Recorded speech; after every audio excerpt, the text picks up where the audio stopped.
火山口处，8道身影矗立在高坡之上，隐隐间有着许些争吵声传出。我说你们也都别再吵了，名额只有8个，而我们这里却有着9人。按我来说，就按照实力等级排名便可，实力最弱者自动退出，如何？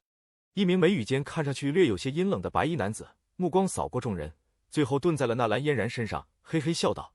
听得他这话，其余几人神色却是一动，但却并未开口。而至于当事人的纳兰嫣然，则是黛眉微微一蹙，玉手抚摸着怀中的白虎，声音平淡的道：以我的实力，要达到这里的确挺困难，但既然他辛苦将我带到了这里，我自然不可能主动退出。萧炎能让我主动退出，但你却是不信。借人之力而已，算什么本事？为了天山血潭成为别人的禁鸾，任人玩弄，可不划算啊。白衣男子冷笑道。对于场中的争吵，凤青儿、穆青鸾等4人倒是未曾参与，以他们的实力，也无人敢将话头转到他们的身上，因此皆是将目光投向火山口之内。听得白衣男子这般刻薄话语，那蓝嫣然俏脸瞬间变得冰寒了下来，雄浑斗气迅速自体内暴涌而出，然后美目喷火地盯着前者。然而还不待他出手，一只手掌便是轻轻搭在了他香肩上，那道令得他心安的微笑声便是再度传来。看来似乎谈的并非是很好啊。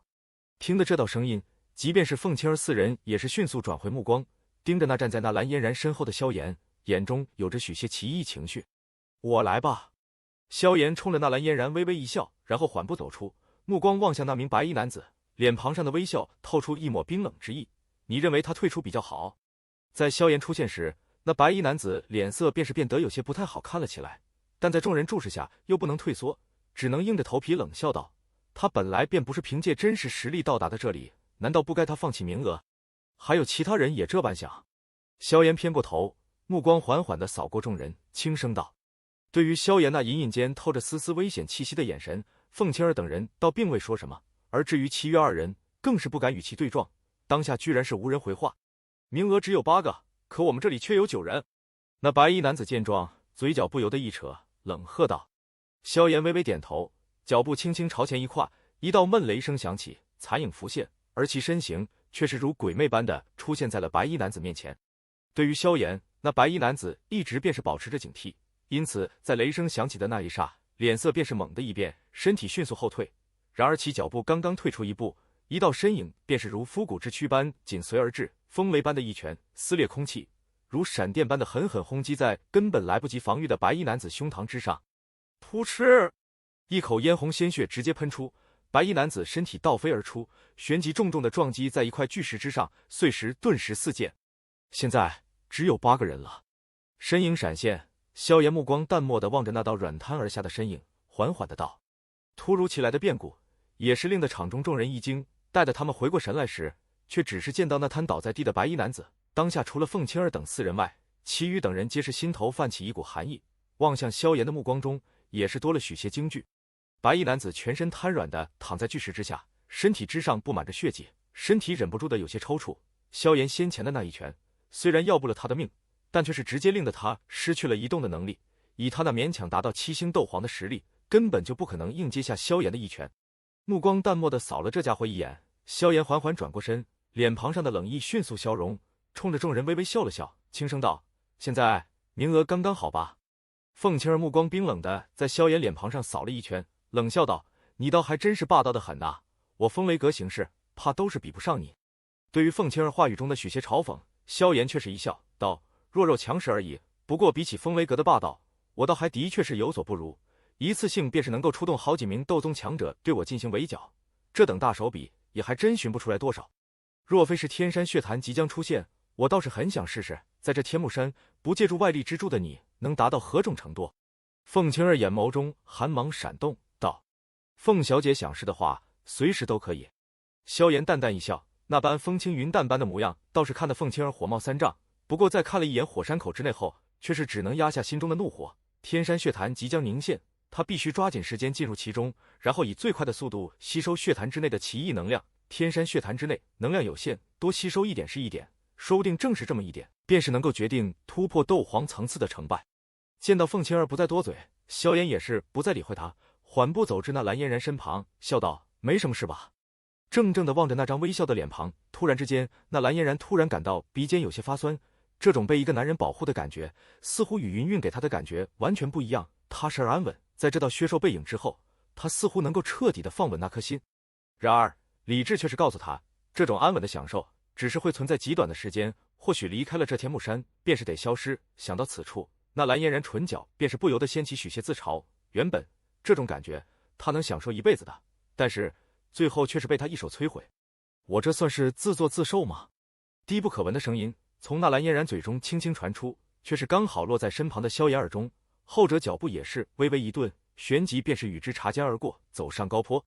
感受着走过的萧炎，那蓝嫣然紧咬着贝齿的红唇，不由得再度用上了一些力度，缓缓转过身来，望着那道背影，刚欲说话，一道惊雷炸响，却是猛地从天际云层之中传下。突然出现的惊雷声音，也是令得在场众人一惊，抬起头来，却是见到天空上那五彩能量潮汐居然停止了扩散，一个巨大的五彩漩涡出现在了火山口上空，缓缓旋转间，萧炎等人能够感受到一股极为可怕的磅礴能量正在疯狂地对着天空上凝聚而来。血潭要出现了吗？见到天空上的这般异变，萧炎一行人眼中也是涌现一抹喜意。随着天空上巨大的五彩能量漩涡出现，这片天际的能量也是变得剧烈波动了起来，一股股能量宛如五彩匹链般源源不断地灌入漩涡之内，令得其旋转速度也是随之加快。伴随漩涡旋转速度加快，一股飓风也是凭空出现，呜呜的在山顶之上肆虐，飓风犹如刀锋般刮过山顶，直接是在一阵嗤嗤声响中，在一些巨石之上留下手臂粗壮的裂缝。雄浑的斗气自萧炎等人体内暴涌而出，而他们的身体却是犹如磐石般的站于高坡上纹丝不动。能够走到这里的人，大多都算是中州北域年轻一辈中的佼佼者，自然是没有什么弱手。天空上能量漩涡的面积越来越大，其中所蕴含的能量也是越来越恐怖。某一个瞬间，其旋转速度终于是逐渐变得缓慢而下，旋即漩涡微微一顿，漩涡中心处一道强光陡然爆发。突如其来的强芒几乎笼罩了整个天目山脉，这一刻，那弥漫山脉的浓雾居然都是在这光芒之中变得稀薄了下来。在强芒出现的那一刹，能量漩涡猛地一颤，旋即一道足有几十丈庞大的五彩能量柱犹如能量炮般砰的一声自漩涡之内爆喷而出，而其目标赫然便是直指下方的火山口。在如此可怕的能量光柱之下，萧炎等人脸色也是微变，身形急忙后退。轰！光柱速度极为迅猛，仅仅一闪之间便是狠狠地落进了庞大的火山口之内，旋即一道庞大的气浪顿时席卷而出，一时间火山口周围的怪石顿时纷纷爆裂而开。萧炎等人脚掌插着地面退了将近10多米，方才缓缓稳住身形，望着那转眼间变得空空荡荡的山顶，不由得抹了把额头上的冷汗，抬眼一望，只见得火山口处居然已经被浓郁的五彩光芒所弥漫，一股浓得令人震惊的雄浑能量荡漾在其内。现在便是进入天山血潭的最佳时期，动身吧。金石的身影从远处飘飞而来，最后徐徐落下，在其身后有着2头体型颇为巨大的是金属。而随着他这话落下，凤青儿等人眼中顿时掠过一抹难以掩饰的迫切，身形一动，几乎是各自将速度施展至极致，化为几道光影，闪电般的对着火山口之内飞掠而去。萧炎瞥了一眼那些狂冲而出的凤青儿一行人，心中不由得嘿嘿一笑，一把抓住身后那蓝嫣然皓腕，身形一动，也是迅速闪掠而出。记住，不要深入天山血潭之底，一进入其中便加紧吸收，这是一次难得的机缘。闪掠之间，萧炎迅速地对着那蓝嫣然道：“对于萧炎的拉扯，那蓝嫣然也不反抗，反而是轻轻地点了点头。你若是从天山血潭之内出来后，便不用再等我，我所需要的时间或许会很长。”萧炎身形一动，便是再度掠上火山口，随口说了一声，然后目光便是扫向火山口之内，当下眼中不由得浮现一抹惊叹。此刻那庞大的火山口中遍布着浓郁的五彩能量，看上去分外的绚丽，而最引人注意的莫过于那火山中心位置的那一显眼的红池。即便是相隔甚远，但萧炎等人依旧是能够看见，此刻的天山血潭之内已经是被一股看上去有些妖异的红色液体尽数充斥，在那里萧炎感觉到了一股令人感到震惊的浓郁能量。那便是天山血潭吗？望着那妖异的血池，萧炎眼中也是浮现一抹炽热，看了一眼已经对着血池狂掠而去的凤青儿等人一眼，脚尖一点地面，也是拉着那蓝嫣然对着天山血潭暴掠而去。这个火山口面积极大，但以萧炎的速度也不过是半分钟左右的事。不过待得他赶到时，刚好是见到凤青儿等人扑通扑通的尽数冲进了血潭之内。瞧的这些家伙那猴急的模样，萧炎也是有些无奈，还好他的目标是血潭之底，不然跟这些家伙比疯狂，那可就真是有些好玩了。天山血潭的面积约莫7、8丈左右，算不大太大，但容纳萧炎几人是绰绰有余。近距离的观看血潭，那股妖异感觉更是浓郁不少。那所谓的红色能量，看上去就与鲜血相差不多，粘稠而鲜红。血潭表面还会不断的泛起一些血泡，血泡爆裂，一股浓郁的血色能量便是徐徐散发而出，宛如烟雾般。果然不愧是能够助人突破瓶颈的神奇之地，这般惊人的能量汇聚，简直就是我生平首次所见，心中惊叹了一声。萧炎偏头对着纳兰嫣然笑道：“你也进去吧，虽说你未曾达到斗皇巅峰，但在这里面一泡，对你好处也是不小。”纳兰嫣然微微点了点头，将手中白狐轻轻抛在血潭周围，美目顿在萧炎脸庞上，低声道：“多谢了。你以后若是要找老师的话，或许可以去花宗。”话音一落，他也不待萧炎细问，身形一动，便是如一条美人鱼般径直跃进血潭之中。花宗，那所谓的两宗之一。望着纳兰嫣然消失在血潭内的倩影，萧炎也是一怔，却是来不及多想为何云韵会跟这般势力有所交集，但也是迅速将此话牢记心头，身躯一跃，便是扑通一声落进了血潭内。随着萧炎一行人尽数进入血潭，火山口之中也是逐渐的变得平静下来，唯有着狂风依旧在疯狂的肆虐，刮着呜呜不休的狂风。冲进血潭之内，萧炎的第一感觉便是那浓郁的令人难以置信的精纯能量，碧绿色的斗气缭绕在其周身，将周围的血红色液体尽数隔绝而开。他并未吸收这里的能量，而是在略作停顿之后，直接对着血潭之底游荡而去。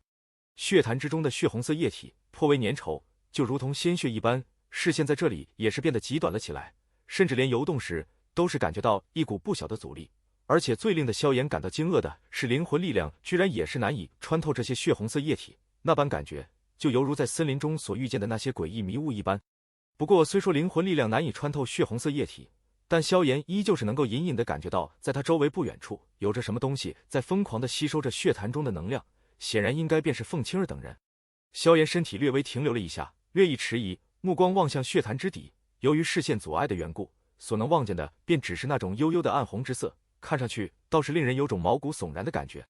手掌一晃，那块暗金色的头骨出现在其手中，萧炎手掌微微紧握，旋即一咬牙，身形一动，直接是破开红色液体，迅速的对着血潭之底游去。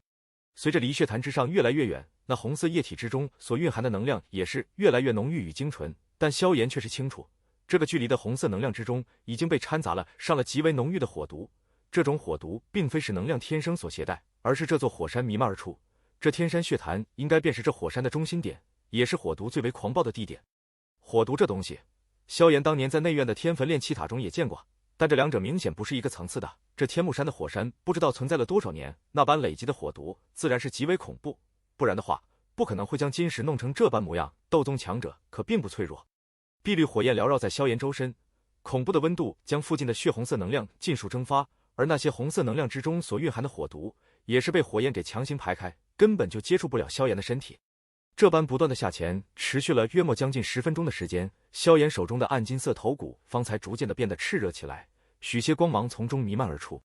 见到头骨的反应，萧炎心头也是微微一喜，游荡的速度逐渐变缓，片刻后身体逐渐停止，目光火热的望着下方，那里的空间隐隐间有着许些扭曲的感觉，而那众多红色液体也是犹如遇见了无形的屏障般被分离而开。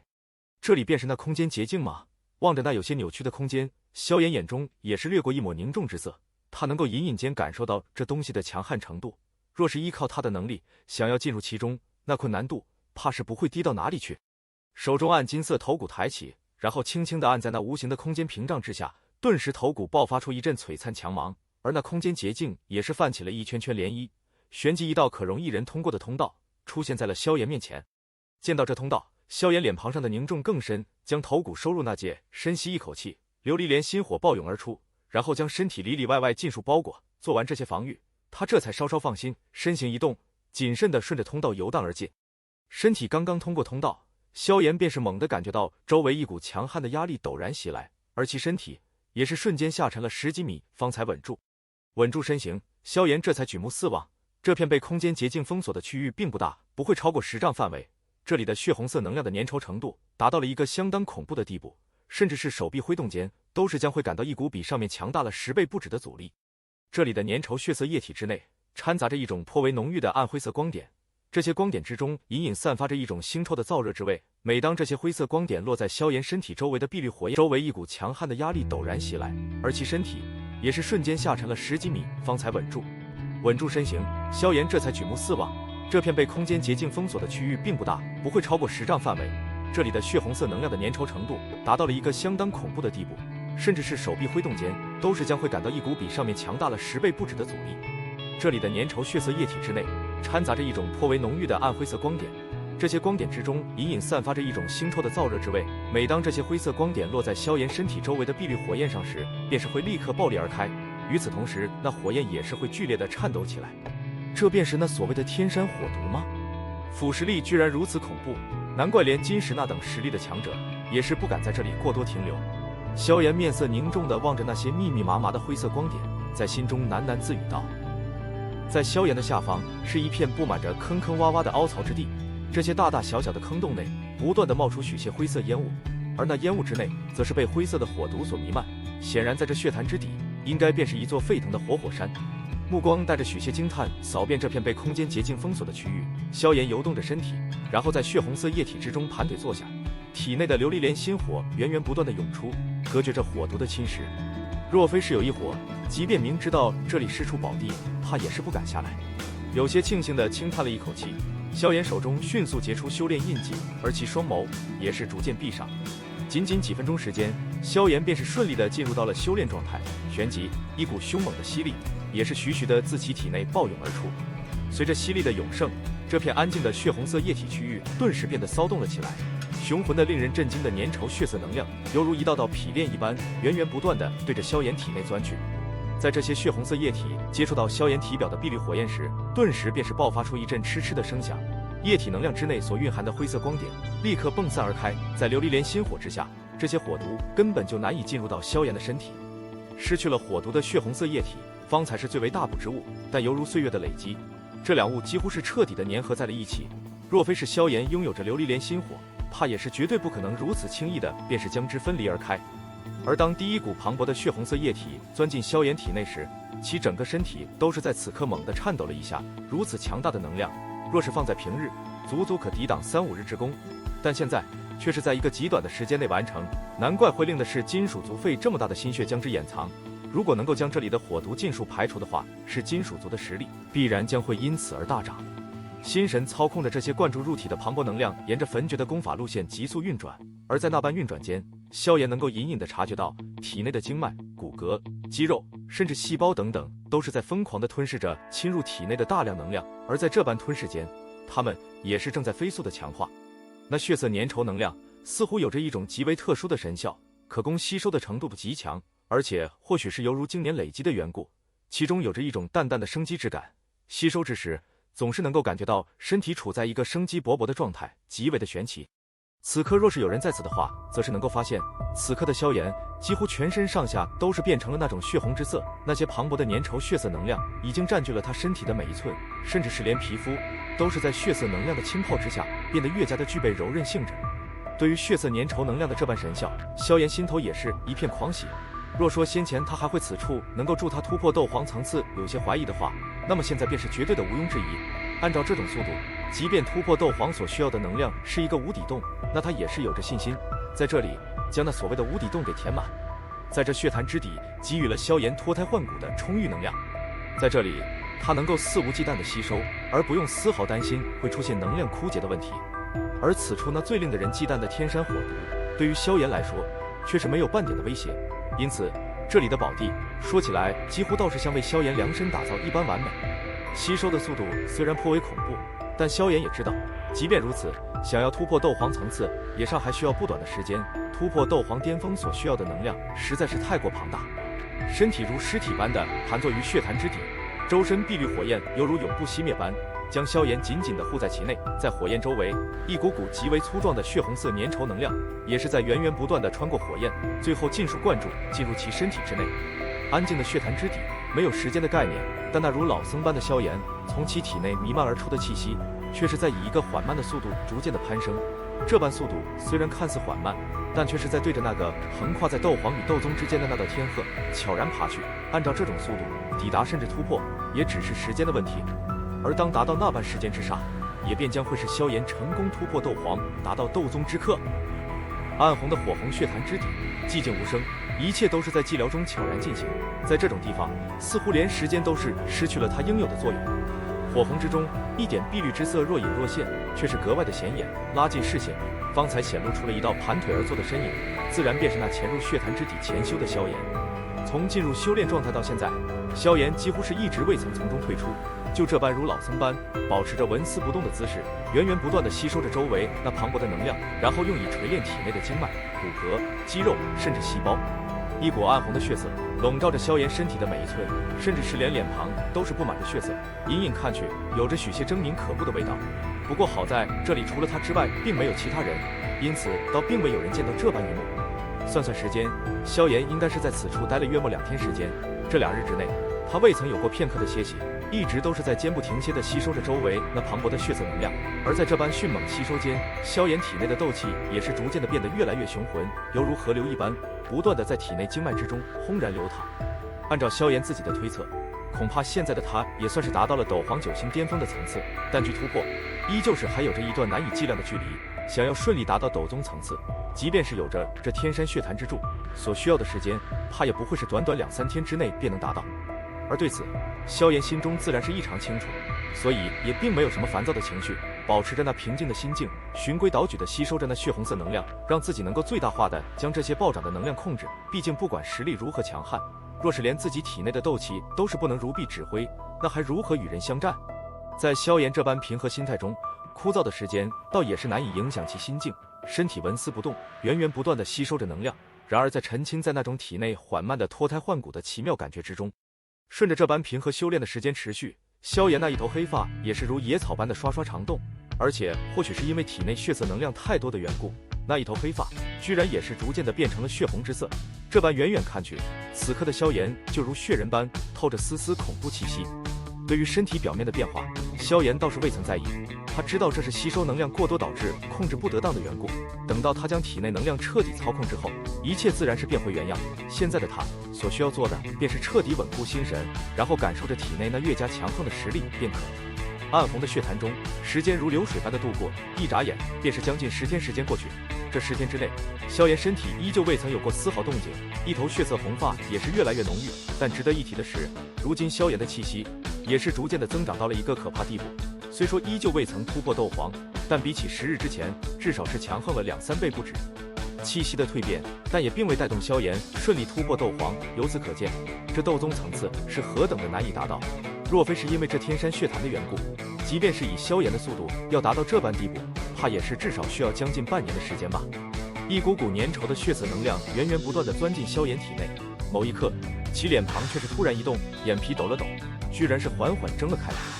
睁开双眼的萧炎眼中有着许些惊愕，将他突然从修炼状态中惊醒出来的缘故，并非是外界原因，而是因为他发现，随着在此处修炼的加剧，其眉心处的那枚3000雷幻身的灵魂分身，居然也是在逐渐的吸收着那种血色能量。但或许是因为有着他压制的缘故，因此那分身所吸收到的能量并不多，所以到了现在，他才突然察觉到分身似乎在逐渐的变强。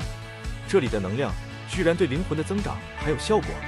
萧炎疑惑的喃喃了一声，旋即略作迟疑，屈指一弹，一道无形光芒便是自眉心处闪掠而出，最后落在身旁。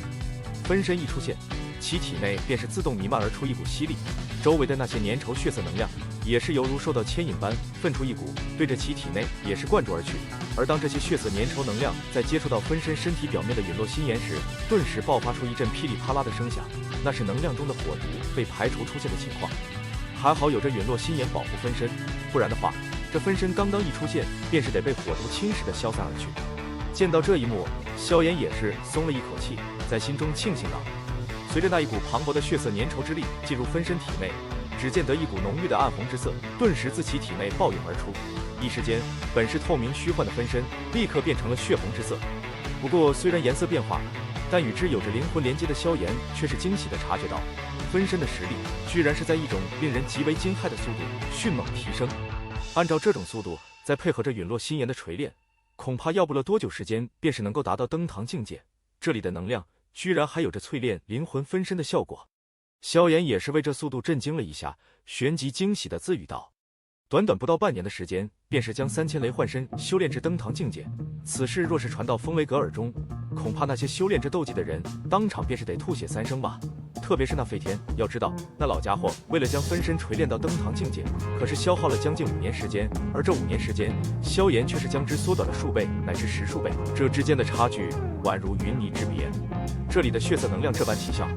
恐怕即便是连那金石都是不知道，毕竟他可没有异火护体，可不敢将灵魂释放而出。毕竟一旦灵魂沾染上火毒，那可就真正的是无药可治，等于必死之局了。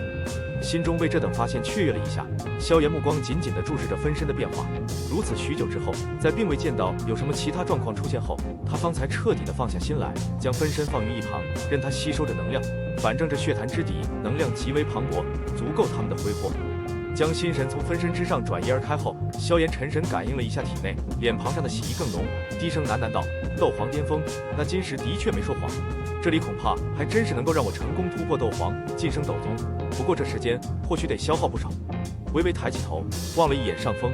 粘稠的血红色能量并未让他的视线射到太远，那一片千篇一律的暗红之色，令得人颇感压抑。但为了能够成功突破斗皇，也只能咬牙坚持下去了。若是能够成功突破至斗宗，若是再遇见费天那老不死，我也能与周旋一二；若是再借助药老先生的力量，或许能与其正面抗衡。斗宗与斗皇是2个截然不同的等级，若是能够成功达到，那他与费天之间的距离也不再是那么遥不可及。借助着一些外物，也并非是不可能与其一战。而且达到了斗宗层次，他炼制7品丹药的成功率也是能够提升不少，也不用再靠运气。有了这等实力，即便是参加丹塔举办的丹会，萧炎也是有着不弱的信心能够进入前10。想到那达到斗宗的种种好处，萧炎心头也是越加炽热，深吸一口气，看了一眼身旁不远处正不断吸收能量的灵魂分身，手掌也是再度结出修炼手印，眼眸也是逐渐闭上。这一次他是彻底的打定了主意，若是不突破斗宗，那么便绝不离开这血潭之底。随着萧炎再度进入修炼状态，血潭之底再度变得寂寥无声了起来。不过唯一有所不同的，便是此刻的暗红世界中，又是多了一道犹如无底洞般源源不断吸收着能量的身影。时间在这里过得极快，完全进入修炼状态中的萧炎，也是彻底遗忘了时间的流逝。他犹如进入了一个遗忘般的状态，而开启这个状态的唯一办法，便是等到突破的那一天。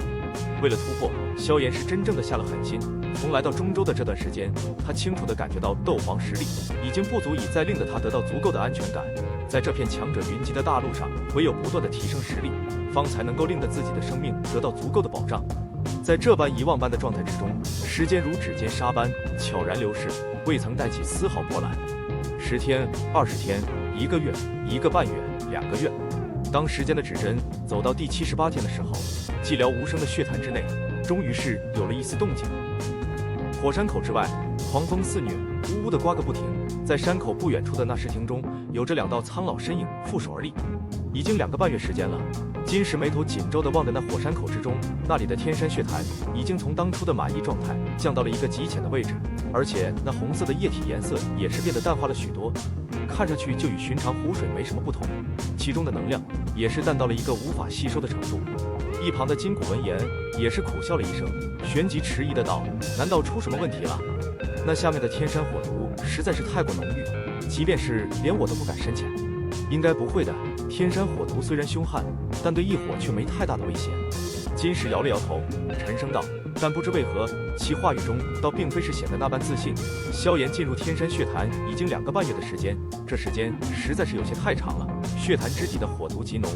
即便是他都不敢停留这么长的时间。虽说萧炎拥有着异火，但毕竟他的实力还只是一名9星斗皇。望着金石那般模样，金谷也是无奈一叹。这2个半月中，天幕山脉的能量潮汐也是逐渐的平息了下去。凤青儿等人在血潭中待了将近5天时间后，也是陆续的离潭而出。在略作告别后，便是迅速的离开了去。看那般模样，似乎这次的血潭浸泡，他们得到的好处极为不小。说不定待得回去之后，便是能够顺利突破斗皇也不一定。而至于纳兰嫣然，在血潭内仅仅只待了3天时间，便是因为体内能量达到饱和而不得不出坛，然后在天目山等了萧炎将近2个月，终于是不得不离去。也就是说，如今的天目山恐怕也就只有萧炎一人还没有半点消息。若是今天之内依旧还没有消息，我便进入血潭之底，看看究竟发生了什么事。沉吟许久，金石终于是一咬牙，他体内的火毒还需要萧炎出手，因此即便是明知道那血潭之底不能随便进入，也只能去查看一番了。轰！就在金谷刚刚点头的那一刹，火山口周围的天地突然凭空爆发出一阵能量轰鸣声，旋即这片天地间的能量居然是剧烈的波荡了起来。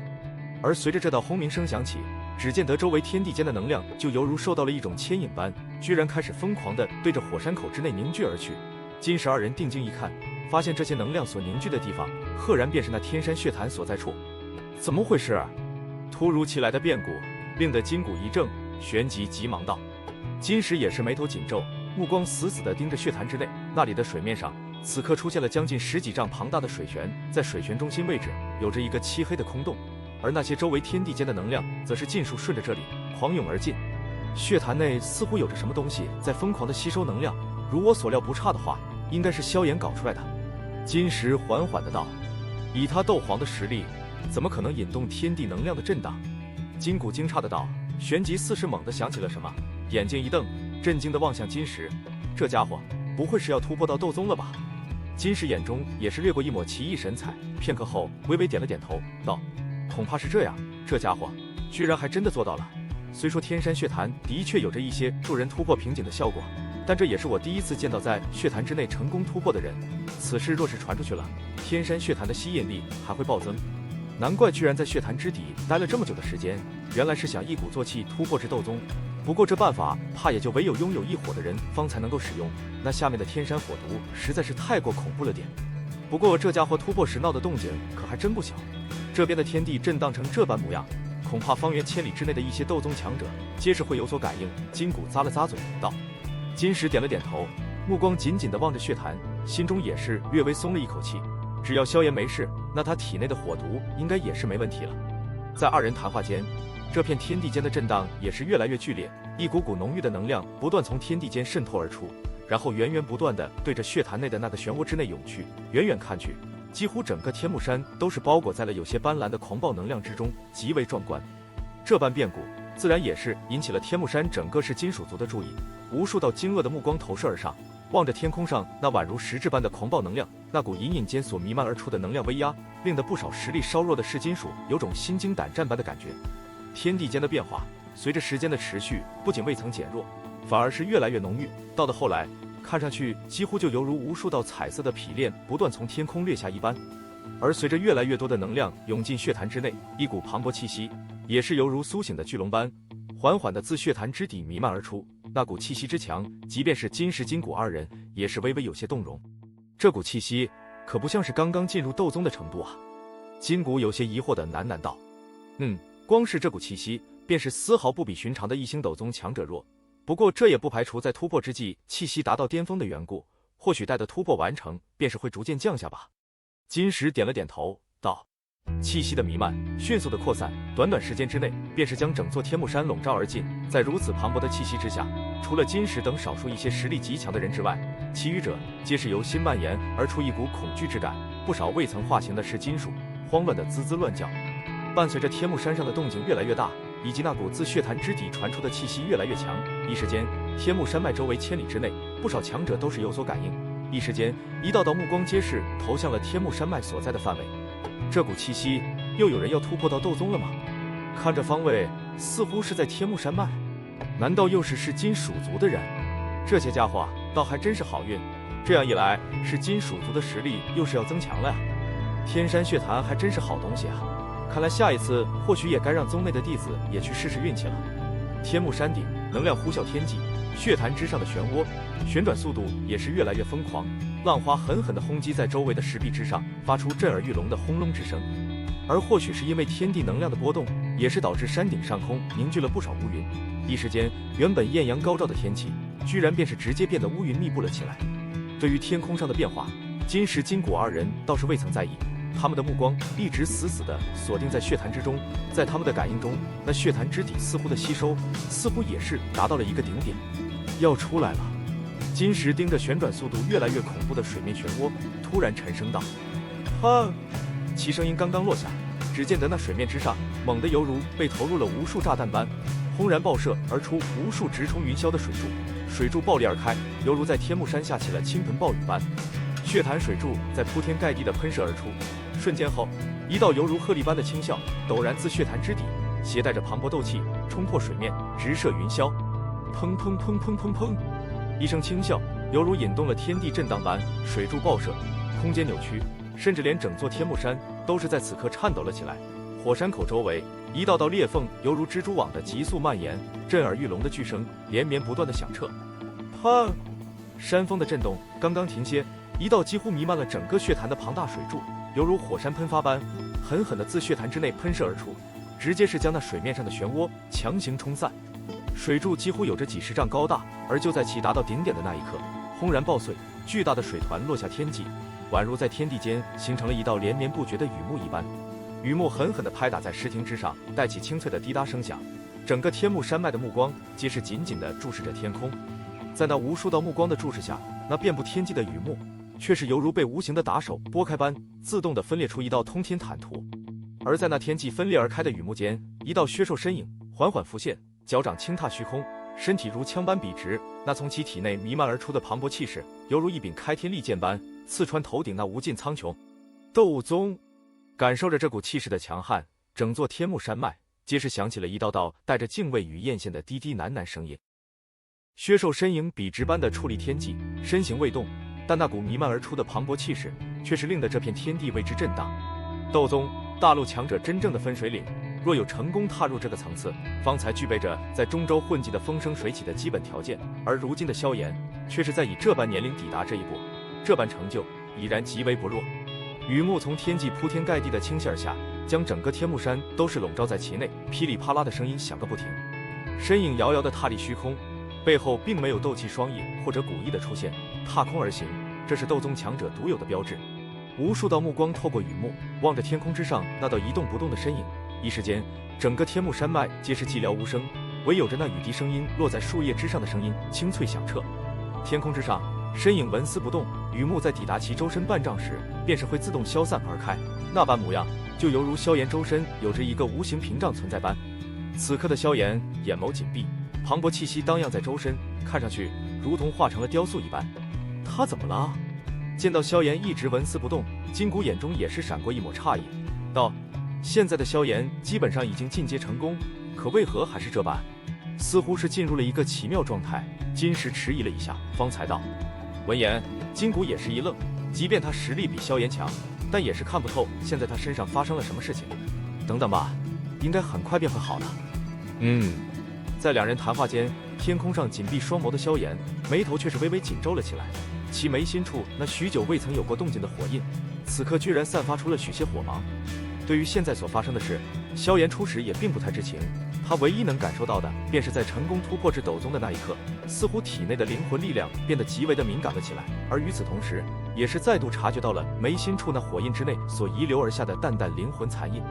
这火印是要老当初被抓捕之时所留，而这种状态也并非是第一次出现。当初在突破至斗皇时，萧炎便是顺着这火印残留的印记穿越了时空，窥探了那座捕获了药老的神秘大殿。但由于当初的灵魂力量并不算强，因此所看见的情形也是极为模糊。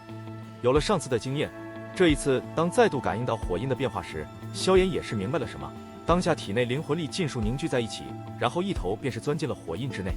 随着灵魂力量钻进火印，萧炎眼前迅速一花，一条漆黑的通道诡异浮现，而其也并未有多少迟疑，灵魂力量闪电般的暴掠而进。漆黑的通道似乎极为的漫长，但有过上次经验的萧炎却并未显得急躁，小心翼翼地凝聚着灵魂力量，飞速地穿梭而过。这般穿梭不知道持续了多长时间，漆黑通道尽头处，终于是隐隐间传来了一种压抑阴森的波动。感受到这种波动，萧炎的灵魂力量也是逐渐减缓下速度，片刻后，小心翼翼地自通道尽头飞掠而出。灵魂力量刚刚冲出通道，便是感觉到一股阴凉的温度缭绕而来，映入眼帘的依旧是那漆黑色的庞大巨殿，巨殿大的可怕，通体呈黑灰色，给人一种极为压抑的感觉。在大殿之中，有着不少足有10几丈庞大的黑石柱，石柱之上绘满着众多诡异符文，隐隐间闪烁着许些毫芒，一闪一闪间，犹如无数只眼睛般阴森而冷肃。萧炎的视线飞快地扫过这庞大的不知道面积几何的大殿，然后目光便是陡然转向另外一个方向，在那里闪烁着无数个光团，细细看去，只见得那些光团之内，赫然便是有着一道紧闭双目的灵魂体。虽说在上一次萧炎便是见过，但当时太过匆忙，而且灵魂力量也不强，因此带回的视角并不太清晰。但这一次却是看得极为清楚，在那些包裹着灵魂体的光团之外，有着一道黑色锁链。这条黑色锁链缠绕着那些灵魂体的脖子，隐隐间似乎有着什么东西从灵魂体体内顺着锁链传出。目光顺着锁链转动，只见得这些锁链的尽头，赫然便是那些庞大的犹如擎天之柱般的黑色诡异石柱。这些石柱似乎是在吸收着那些灵魂体体内的什么东西。这一幕看得萧炎有种毛骨悚然般的感觉，魂殿似乎是在用这些灵魂当做一种什么东西养分。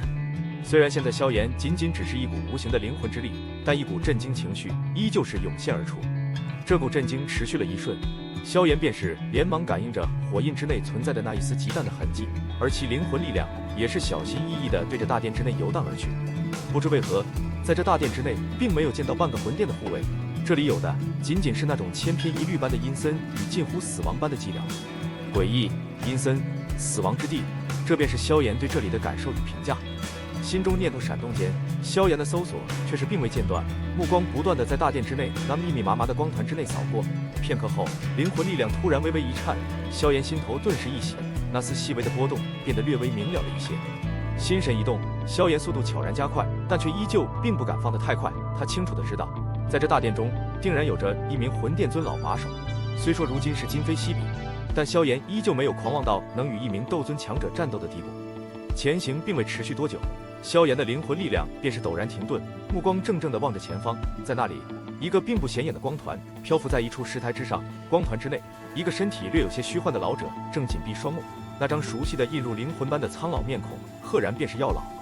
在药老的脖子处也是有着一条黑色锁链，而且这道黑色锁链比其他的更加庞大，其上的那种诡异符文也是更加繁多。灵魂力量剧烈地颤抖着，显示出萧炎此刻那激动的难以言语的心情。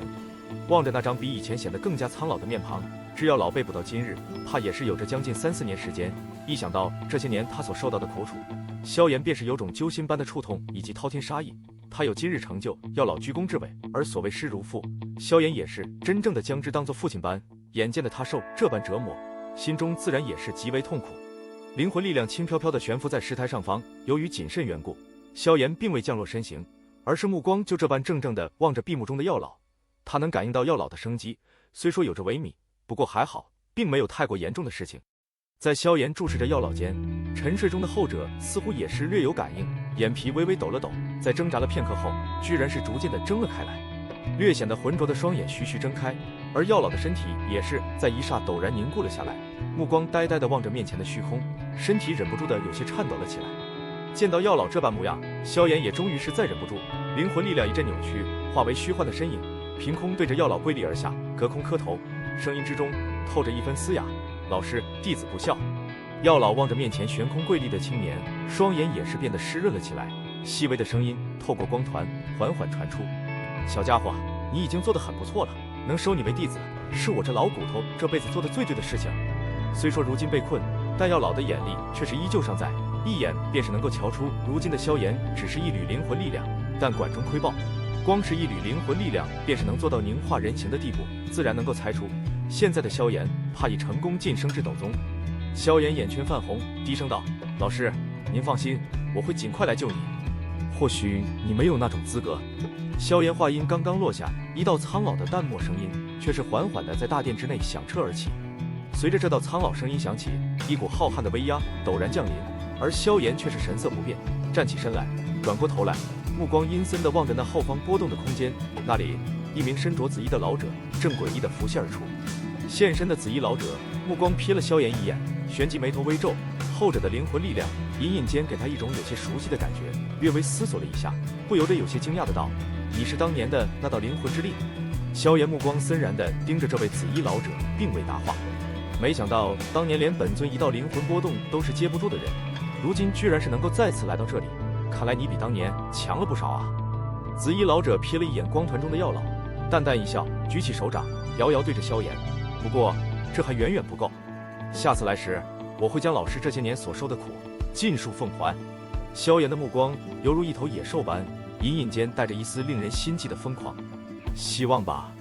紫衣老者眉毛一抬，手掌陡然握下，萧炎周身空间顿时崩裂，而萧炎的那道灵魂之力也是在这般恐怖攻击下化为湮灭。下次来时，我会将老师这些年所受的苦尽数奉还。萧炎的目光犹如一头野兽般，隐隐间带着一丝令人心悸的疯狂。希望吧。紫衣老者眉毛一抬，手掌陡然握下，萧炎周身空间顿时崩裂，而萧炎的那道灵魂之力也是在这般恐怖攻击下化为湮灭。望着萧炎消散的身影，光团之内的药老苍老的脸庞上却是浮现一抹欣慰之意。萧炎面对斗尊强者居然能够怡然不惧，看来这些年他真的成长了不少。他隐隐间觉得自己的这个弟子下次再出现时，应该便不再是灵魂之力，而是真正的本尊。见到药老脸庞上的那抹欣慰，紫衣老者却是眉头一皱，不知为何，他心头感觉到了一丝不知多少年未曾出现的不安，虽然并不强烈，但却有着深入灵魂的冰凉之感。萧炎是吧？安静的大殿中，有着一道蕴含着冰冷之意的声音缓缓响起。漆黑而阴冷的大殿之中，光团内的药老看了一眼眉头微皱的紫衣老者一眼，不由得一笑，道：“秦天是否感到不安了？”听得药老的话语，紫衣老者面色微冷，淡淡的道：“药尘，你还是管好你自己吧。若非是店主看中你的炼药水平，你岂能活到如今？”药老脑袋微微动了动，带动着锁链发出一阵哗哗声响，眼帘缓缓垂下，冷笑道：“老夫可不是你这等软骨头。识时务者为俊杰，无谓顽抗，方才是最为愚蠢之举。你的炼药术，这斗气大陆上能与你媲美的，或许也就丹塔的那几个老不死的。你若是能够加入魂殿，地位必然比我更高，何必在这里受这苦？”紫衣老者语气略缓道。药老脸庞浮现一抹讥讽，却是懒得回答理会。魂殿的实力如何，想必你最为清楚，不然以你的傲气，也不会躲这么多年。虽说这里只是魂殿的一处分殿，但莫非你还真以为你那弟子能够闯到这里来不成？紫衣老者嗤笑了一声道：“现在说什么都是逞口舌之力，一切等到时候自然便有结果。”闻言，药老却是微微一笑，原本浑浊的目光却是变得格外的明亮了起来。见状，紫衣老者脸色也是微微一沉，旋即冷笑道：“你那弟子叫做萧炎是吧？若我所料不差的话，恐怕他也是在这中州了。好，本尊就等着他的到来。不过在这之前，希望他能在魂殿的追捕中活下命来。”话音一落，紫衣老者一甩衣袖，身旁空间泛起一阵扭曲，而其身形却是缓缓诡异地消失在那扭曲的空间之内。望着紫衣老者消失的地方，药老拳头也是微微紧握，旋即也是一声低低冷笑，双眼逐渐闭上。随着两人的交谈结束，这座庞大无比的漆黑大殿也是再度变得死寂。天幕山顶，倾盆的雨幕已是逐渐的停歇，温暖的阳光也是再度从天空倾洒而下，将整个山脉都是照耀而尽。那股雨后环境显得格外的清新。天空之上，人影在保持了许久的纹丝不动之后，终于是突然轻轻一颤，而其紧闭的双眸也是缓缓睁开，漆黑双眸中杀意暴涌。“老师，等着我！”深吸了一口气，压下心中翻腾的杀意，萧炎紧握的拳头也是徐徐摊开。这次所见的紫衣老者，应该是萧炎有史以来见到的第一位真正的斗尊强者，那股浩瀚威压的确是极为恐怖。但还好，如今的萧炎也并非是当年那个刚刚进入斗皇的小子，在那股威压之下，也是能够保持着镇定。这与上次那种连面都未曾见到，便是被威压震碎相比，已经是好上了无数倍。这一次进入那所漆黑大殿，收获也不小。当然，最令得萧炎安心的，还是药老依旧安全。虽说看上去情况不是很好，但至少并未出现性命垂危般的状况。不过即便如此，萧炎也知道自己得尽量加快一些行程了。药老能够坚持这么多年，已是殊为不易。若是再拖几年时间的话，就真的谁也不知道会发生什么事情了。等将这里的事情完毕，便去那风雷阁。不管如何，一定要寻到风尊者，必须要有他的帮忙，方才能尽快的将药老解救出来。心中打定了主意，萧炎也是轻松了一口气，心神沉入体内，细细的感应了一番。如今其体内几乎是出现了脱胎换骨般的变化，那一条条经脉不仅比以前扩宽了十几倍不止，而且在经脉甚至骨骼之外，还有着一层淡淡的斗气晶层，并且不断的散发着微弱的毫芒。拳头微微握了握，旋即毫无花俏的一拳轰出。只见得拳头周围的空间顿时扭曲，低沉而刺耳的音爆之声犹如闷雷般的在天际响起。这简简单单、朴实无奇的一拳，其强悍程度居然比当初萧炎全力施展八极崩还要更强。斗宗与斗皇果然是两个截然不同的层次。如今实力应该是稳定在了一星斗宗的地步，倒是省去了不少的磨合时间，想必应该是天山血潭之功吧。萧炎轻声自语道：“大部分人进入斗宗会有一个比较长时间的磨合期，方才能够真正的到达一星斗宗，而如今的萧炎却是跳过了这一步，成功的到达了一星层次。虽说这一星看起来似乎不值一提，但斗宗之间，每一星之间都是有着颇大的差距。大多数斗宗依靠正常修炼，想要提升一星实力，也是需要数年甚至10来年的时间。这种事情并算不得什么稀罕。心中在为自己的好运感叹了一番，萧炎目光转向火山口周围的那座石亭，一眼便是瞧见了金石二人。当下脚掌一动，踏着虚空缓步而下，旋即一步步的从天空走下来，落在石亭之中。呵呵，恭喜萧炎小友成功进入斗宗了。见到萧炎落进石亭，那金谷也是一笑，称呼也是在不经意改变了去。如今的前者也算是与他们处于同一阶别，而且他也清楚萧炎拥有不少底牌，恐怕现在即便是他真要站起来，都不会是萧炎对手。不管在何处，实力决定待遇。虽说萧炎以前有着匹敌斗宗强者的实力，但不管如何，都只是一名斗皇，在很多斗宗眼中，始终难以将他们视为同层次对待。而如今萧炎成功晋升斗宗，这金谷二人自然不会再用以前的方式来对待前者，因此说话间也是多了一些客气。好运罢了，若非是金谷前辈提供的修炼之地，萧炎想要突破，恐怕也是极难之事。萧炎对着两人抱拳笑道：“这话倒也不假，若非是没有天山血潭，他想要一举突破斗皇，没有个将近1年时间，恐怕是不可能的事。”闻言，金石也是笑了笑，道：“各持所需而已，老夫可担不起这般谢语。不过你能在血潭之底待2个多月时间，倒是出乎了老夫的预料。那里面，即便是我也不敢待这般久。在里面修炼了2个多月吗？”萧炎也是一怔，目光扫过周围，却是并未见到那蓝嫣然等人。凤仙儿他们早就离开了，如今这天目山也就你还停留在这里了。对了，你那位朋友在这里待了一段时间后，也是离开了去。看他临走时那有些急切模样，想必是有什么事情吧？金谷笑道。那蓝嫣然也走了？听了这话，萧炎倒是有些诧异，旋即微微点了点头。还好如今已经知道云韵的去处，待得他有时间了，便去花宗看看他过得如何。萧炎小友，如今你也算是成功突破了斗皇，不知……金石迟疑了一下，突然道。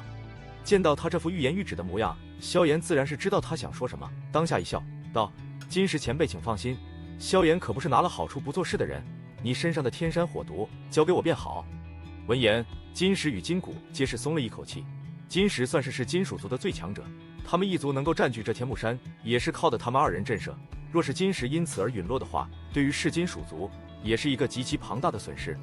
这里是驱除天山火毒所需要的一些药材，我这里并没有准备，所以怕是便只能麻烦2位了。萧炎从那戒中取出一张白纸，然后在其上写了一些药材，交与金石2人。一旁金谷连忙接过白纸，目光扫了扫，旋即笑着道：“没问题，这天目山脉本就盛产药材，我是金属族这么多年，储存也颇丰。这些药材虽然稀少，但下午之时便是能交到萧炎小友手中。对于炼药师的一些惯例，金谷2人自然是知道。想要他们出手炼制丹药等等药材，皆是要自己配备，而这些炼药师则是只需要动手炼制便可。接过白纸之后，金谷也是迅速离开石亭，然后对着山腰处掠去。他需要在最快的时间内将这些药材配备齐全。望着金谷消失的身影，萧炎也是微微一笑：“萧炎小友，若是你能将我体内火毒驱除，噬金属族将会是你为一辈子的朋友。虽说我噬金属族比不上那些远古家族，但在魔兽界中也算是保有名声，而且因为我们的成员多，因此对于各种情报也是知晓颇多，算起来也算是魔兽界中的百晓生。”金石目光缓缓从金谷身影上转回，望着萧炎轻笑道。闻言，萧炎心中却是一动，迟疑了一下，突然道：“那不知道能否向金石前辈打听一件事？”尽管说。金石笑道：“不知金石前辈可曾听说过古族？”萧炎舔了舔嘴唇，缓缓的道：“古族。”简简单单的2个字，却是令得金石瞬间动容。见到金石那动容的脸庞，萧炎心头也是一紧，看来他似乎是知道一些与古族有关的消息。萧炎小友怎会突然提起古族？你莫不是与他们有什么矛盾吧？片刻后，金石也是逐渐回过神来，有些担忧的道：“这古族可不是风雷阁，得罪了风雷阁，萧炎或许还能活得依旧快活，但这个神秘的古族，若是与他们交恶，那后果……”萧炎摇了摇头，笑道：“我也并未见过这个古族，何来矛盾之有？我只是想知道一些与这古族有关的消息而已，不知道金石前辈可否告知？”金石轻松了一口气，抹了把额头上的冷汗，道：“若是这样，那倒还好。放眼整个中州，即便是人类的魂殿、丹塔或者魔兽界的3大远古家族，对于这古族，恐怕也是要保持着相当大的忌惮。”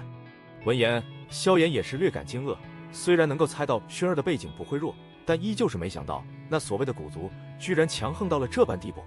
那为何未曾听说过这古族？而且这族也并未出现在人类与魔兽界的势力之中，难道他们不属于这两者？萧炎疑惑的道。这古族严格说起来也算是人类，不过他们是从远古遗传而下，据传拥有着斗帝血脉。金石缓缓的道。斗帝血脉？萧炎一愣。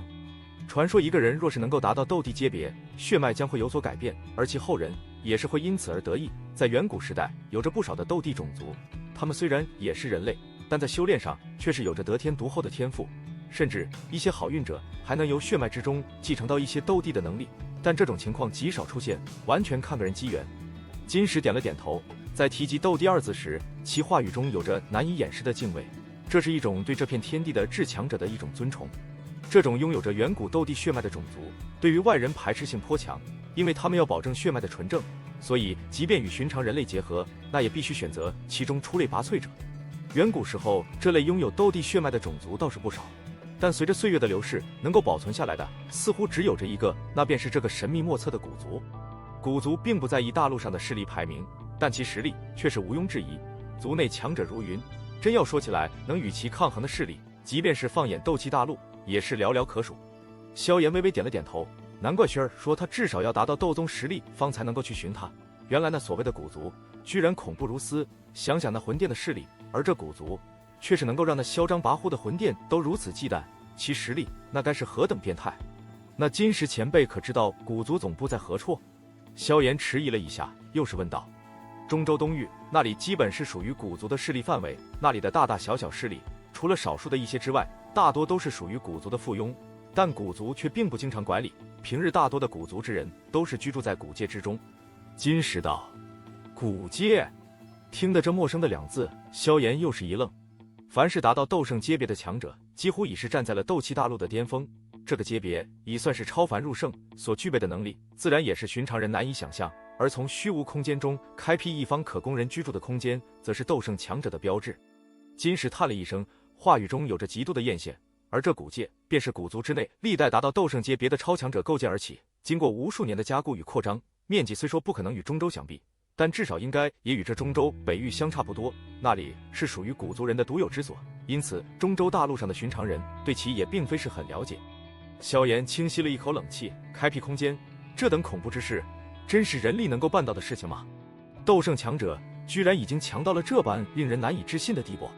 一想到那举手投足间便是可以撕裂空间的可怕能力，萧炎便是感到一股许些颤速般的感觉。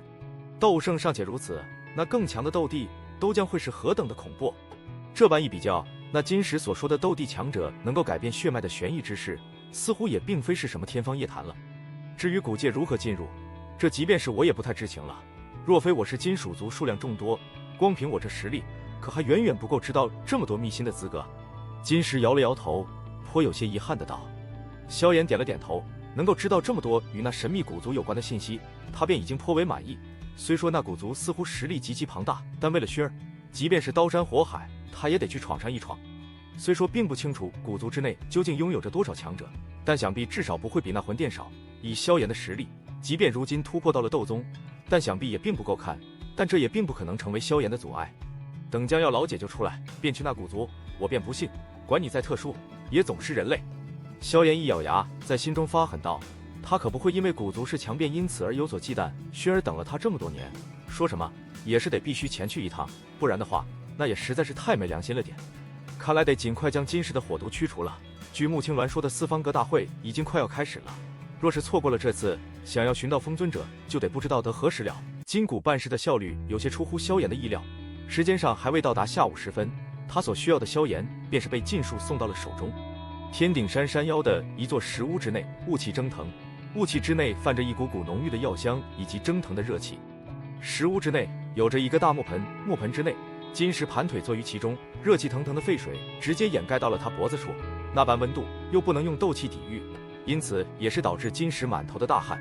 在木盆之旁，萧炎手掌之上，碧绿火焰急速翻腾，火焰之中众多药材纠缠其中，半晌之后化为一滴火红色的药液，屈指一弹，药液落入水盆之中，顿时水面便是化为红色，一个个火红的水泡不断的翻滚着。将这枚丹药服下。一枚丹药自萧炎那戒中飞出，最后悬浮在金石面前，后者一吸，便是将之吞进体内。随着丹药入体，一股彻骨的寒意顿时弥漫而出，遍布体内的每一寸。而与此同时，水盆之内的炽热红色液体也是不断将那炽热的药力无孔不入地渗透进入其身体之内。而在这一冷一热的药力交锋间，一滴滴带着许些腥臭之味的灰色液体缓缓地自金石毛孔中渗出。嘶嘶，随着那腥臭的灰色液体渗透而出，那金石身体也是剧烈地颤抖了起来，牙关紧咬，嘴中不断地传出嘶嘶的吸冷气声音。显然在逼毒过程中，他所受到的疼痛极为剧烈。一旁的金谷见到金石那般痛苦神情，也是紧张了起来。不用急，正常的痛楚而已，熬下去便好。萧炎倒是一脸平静，手掌一挥，一团碧绿火焰脱落而下，然后落在木盆之内。顿时，火红液体温度急速攀升。随着水温的急速攀涨，金石脸庞直接变得如火炭般，吐出来的气息都是带着一股炽热的温度。那般模样，看得一边的金谷有种头皮发麻的感觉。若非是看见了那些火毒的确正在被逼出来，他都会以为萧炎是不是想把金石给搞死掉。随着火焰的升腾，倒是有着越来越多的灰色液体不断的从金石体内渗透而出。不过有着琉璃莲心火燃烧，那些火毒刚刚出现便是会被迅速焚毁，从而也保持了木盆内药力的完整。这般冰火驱毒持续了将近整整8个小时，方才因为木盆内药力的告竭而落幕。不过不得不说，那金石体内火毒的确淤积太深，使用了这般狠法子，却依旧未能彻底的根除。按照这般速度，应该能在5天之内将大部分火毒驱除。而到时候，我会将一些我炼制的药液给你们，只要以后每天在里面泡上2-3个小时，如此反复2-3月时间，便是能将体内火毒彻底驱除。望着那从木盆中站起，换上衣衫的金石，萧炎也是收起一火，道：“多谢萧炎先生了，这份恩情我是金属族定不会忘。日后若是有什么需要的地方，尽管来天目山脉找老夫便可。”金石对着萧炎郑重弯身，沉声道：“他能够感觉到体内的变化，这么多年的一块心病，终于是能够驱除。现在他心中可是相当之激动。”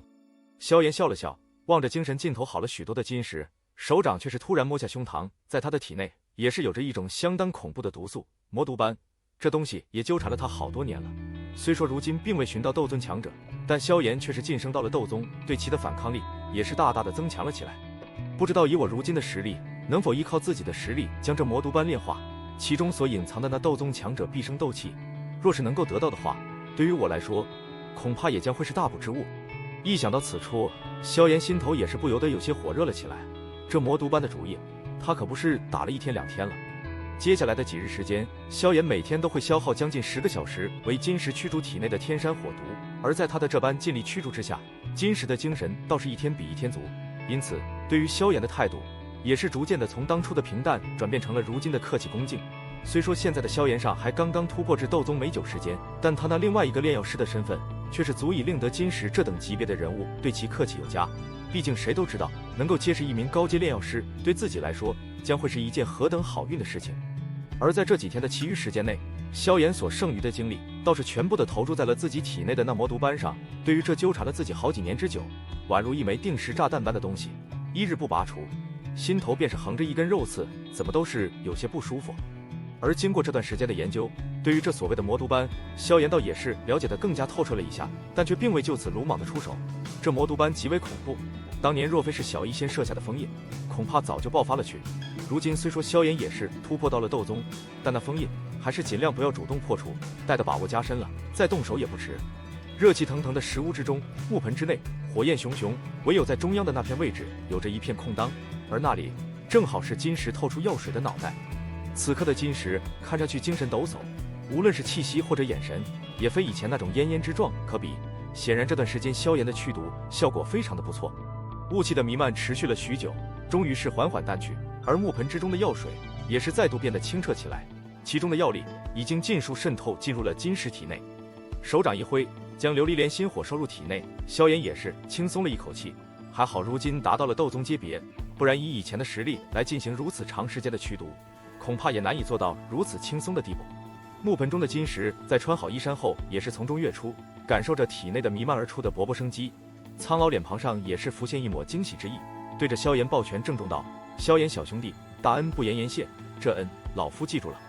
萧炎笑了笑，从那戒中取出2个玉瓶，然后递给金石，道：“明天我便是会动身离开，这里是驱毒所需要的药液与丹药，你体内的火毒大部分都是已经被驱逐，因此也不再需要我的异火做催化。这段时间的驱毒方法你应该也知道，所以我便不多说了。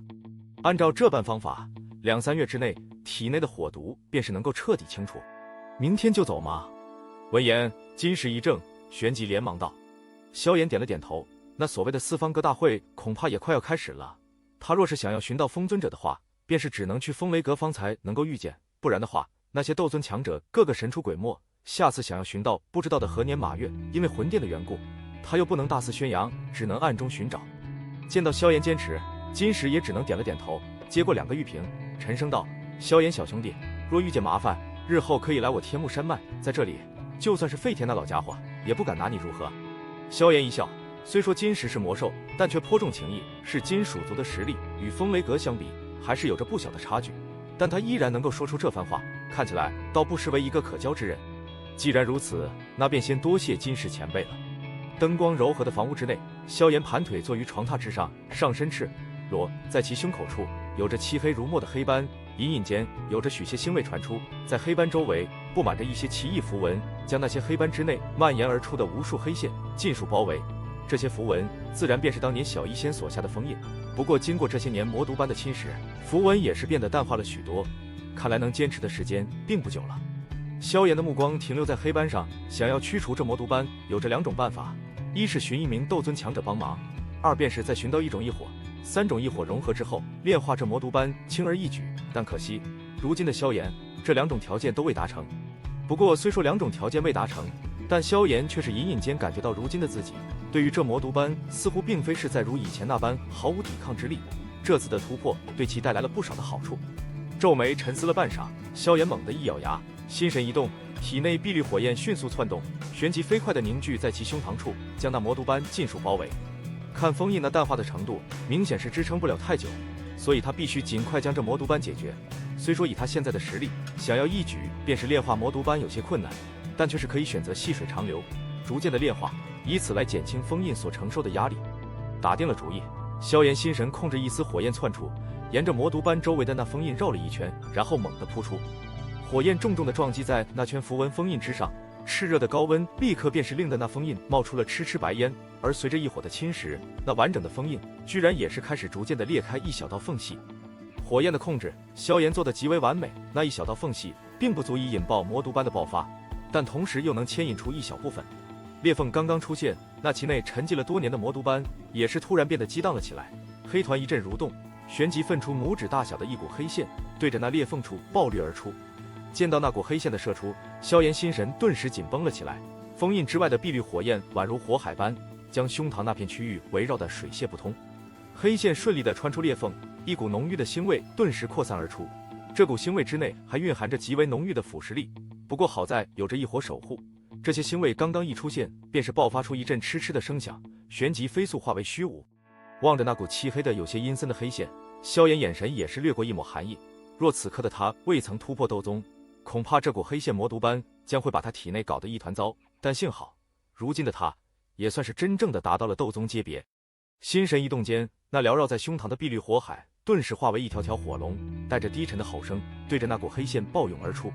面对着琉璃莲心火这般大规模的围剿，那股魔毒斑黑线似是察觉到了一股不安，随着萧炎实力的增强，这琉璃莲心火的威力也是在随着增长。当年光是为了炼化那条细细的魔毒斑黑线，便是消耗了萧炎许久时间，而如此再来的话，萧炎有着信心，那炼化速度将会提升10倍不止。就在魔毒斑黑线犹豫不决之时，火龙却是瞬间而至，火焰一扫见，便是团团的将黑线围绕而住，然后扭在一起，化为一团熊熊绿火，将黑线包在其内，迅速开始了炼化。面对着琉璃莲心火的炼化，那魔毒斑黑线也是剧烈的反抗了起来，一股股腐蚀性极浓的黑雾源源不断的自其中涌出，最后疯狂的对着四周的火焰撞击而去。嗤嗤，黑雾撞击在火焰之上，顿时爆发出嗤嗤声响。以如今的琉璃莲心火，或许一时间的确难以彻底炼化魔毒斑，但这么小小的一股却是并没有太多的问题。一火在萧炎心神控制下迅速收缩，嗤嗤声再度响彻，旋即便是只见得那魔毒斑黑线的颜色迅速变得淡化，仅仅1个小时左右的时间，其中的黑色毒素居然便被琉璃莲心火尽数炼化。随着其内的毒素进去，出现在萧炎心神注视下，则是一股极度精纯，宛如实质般的雄浑斗气。这股斗气并没有丝毫的意识，就这般停留在火焰之中，一动不动。感受着这股斗气的精纯程度，萧炎脸庞上也是浮现一抹满意神色。这魔毒斑虽然危险，但也不失为一个大补品。若是能够将之完全炼化的话，萧炎猜测自己的实力起码能够一跃达到3星斗宗的层次。世间之事果然是危险与收获并存。心神控制着这股斗气，沿着焚诀功法路线运转，旋即将之迅速纳为己用。感应着体内那股略有增强的斗气，萧炎心中也是嘿嘿一笑，心神再度投注到那魔毒斑之上，然后继续从中引出一小股魔毒斑毒素。他虽然不能将之一举炼化，但只要长时间从中抽出一丝炼化，久而久之下，这魔毒斑自然会因为斗气匮乏而自动崩溃，而到时候，这体内的炸弹也将会是自己消散。这东西的效果啊，即便是一些7品丹药都是比之不上啊！嘿嘿，谢碧炎那老家伙倒是送了个好礼。一夜之中，萧炎几乎在不间断地从那魔毒斑内抽调出毒素，然后使用琉璃莲心火将之炼化。如此这般，待得天色逐渐变得明亮时，石屋之中的他方才缓缓地睁开眼来。一夜的炼化，并未令得萧炎有丝毫疲惫之感，反而因为那庞大斗气的补充，令得他的状态处于一个完美的巅峰地步。双目开合间，也是隐隐间有着金芒闪烁，那是体内斗气太过澎湃，难以掩饰的缘故。低头看了一下胸膛处的魔毒斑，如今后者的面积明显的缩水了一些。见状，萧炎却是有些不满意的摇了摇头。这一晚上他起码抽了将近10股毒素出来，没想到这与那魔毒斑比起来，居然还只是如此小的一部分。在将那10股毒素之内的斗气尽数吸纳之后，萧炎能够隐隐间感受到实力的精进。虽然这种感觉并不十分明显，但却已是相当了不起。毕竟斗宗的每一星都是需要极其庞大的能量，若是让萧炎按照正途修炼的话，即便以他的速度，想要达到这一步，想必至少也是需要将近3-4个月时间，而如今却是能在一夜之间到达，成效已是相当不菲。斗宗之中，每一星之间都是有着极大的差距，因此在中州这片大陆上，对于斗宗强者的分级要显得更加的细微一些。每一星之间大致分为初段、中段、高段、巅峰4个层次。不过这种划分太过精微，因此也很少会有人如此来衡量，但用来称量自己的实力倒是颇为不错。按照萧炎的猜测，他在吸收了魔毒斑之内的斗气后，应该便是处于1星斗宗中段的位置。哎，斗宗的等级果然难以提升，难怪苏谦大长老修炼了那么多年，等级也未能提升太多。心中轻叹了一声，萧炎取出衣袍穿上。如今体内斗气已经饱和，需要一段短时间的适应后方才能再度从魔毒斑内吸收斗气。不过还好，以他如今的实力，魔毒斑对他已经没有了太大的致命危险，反而这东西还被萧炎当成了他的移动斗气仓库。看来也该动身了，四方阁大会应该就在这几天举办。从床榻之上跃下身来，萧炎略作沉吟，便是将东西整理好，也不过多停留，打开房门便是行出。萧炎出了房间，一旁站立的几名是金属护卫，急忙弯身行礼。他挥了挥手，也不多说，脚掌一踏虚空，然后便是这般犹如走天梯般，在几名护卫艳羡的目光中步上天空。站在天空之上，萧炎俯视着天目山，不由得一笑，踏空而行，这可是他梦寐以求的事，没想到如今他真的也是能够实现了。在萧炎升空时，2道人影也是急忙闪掠而来。萧炎小兄弟，你这是要走了？金石现出身来，望着萧炎，连忙道。萧炎点了点头，笑道：身上还有要事，不能在这里久待了，感谢2位前辈的热情招待，日后若是有时间再来唠叨。闻言，金石金谷2人也不好再说挽留的话语，只能无奈地叹了一声，旋即沉声道：萧炎小兄弟，你与我是金属族有大恩，日后若是有麻烦的话，请不要忘记我们这2把老骨头。萧炎脸庞柔和地点了点头，是金属族数量众多，在中州上情报颇为灵通，能与他们交好，自然是最好的事。呵呵，看你神色匆忙，我2人也就不多留，便在此祝萧炎小兄弟一路顺风了。金谷笑了笑，拱手道：那便借金谷前辈吉言了，告辞。萧炎一笑，冲着2人一抱拳，也不多加停留，身形一动，便是化为道光影，咻的一声对着天目山脉闪掠而出。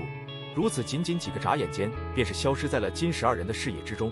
以萧炎的速度，仅不到10来分钟时间，便是出了天目山脉的范围。原本以他如今的实力，若是施展古意的话，速度必然将会更快上几分。但当日那苍狼王所说的话，却一直被他记在心中。虽说现在进入了斗宗阶别，但这种实力与那所谓的天妖皇族比起来的话，依旧是只能说是螳臂挡车。因此，那古意日后若非是关键时刻，还是少动用的好。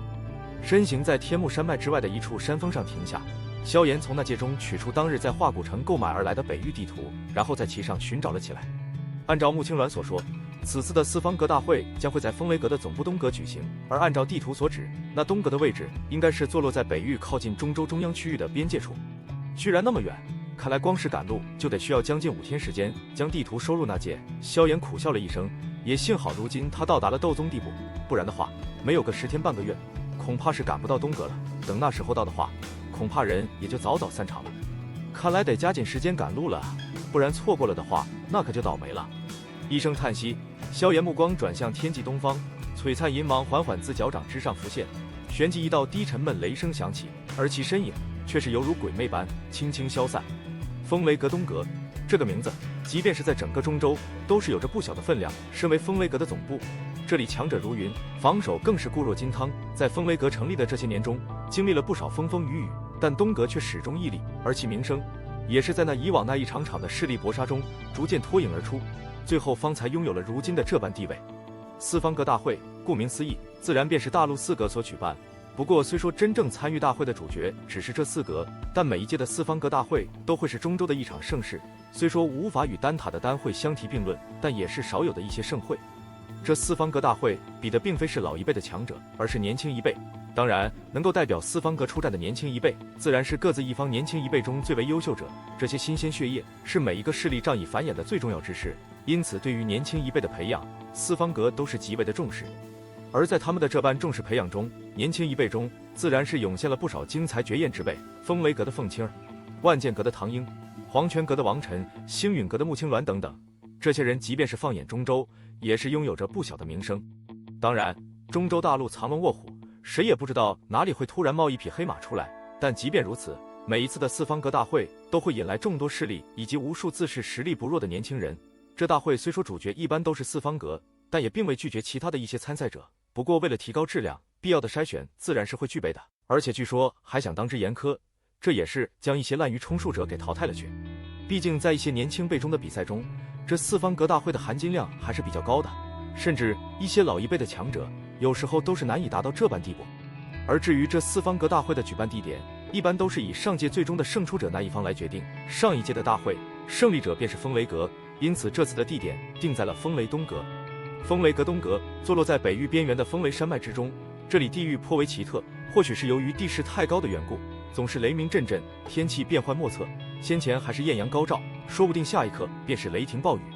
整个风雷山脉皆是东阁势力范围，这里就犹如他们的后花园般，其他没有实力的势力也是不敢染指此处。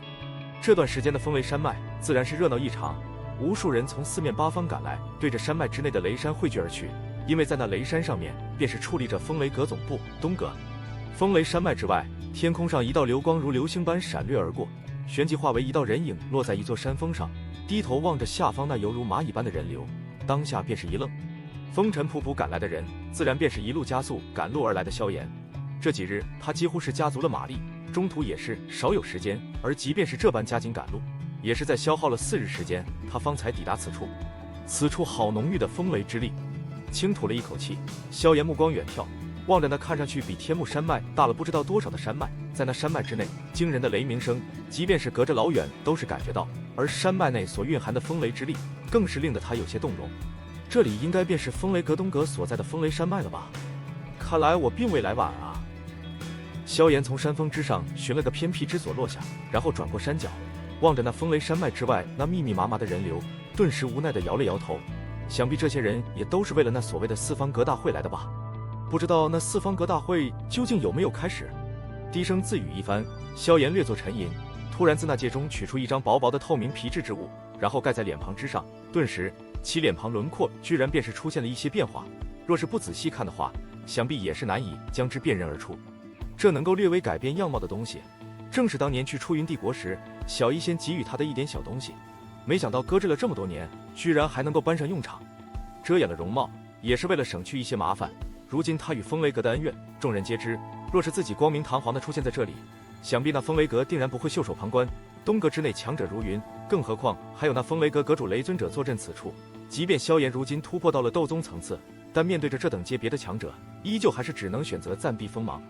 他来风雷山脉，所谓的只是寻找风尊者，若非万不得已，并不想将自己暴露出来。毕竟那样的话也是将自己置于了险地，所以一些遮掩容貌之举也的确是必要的。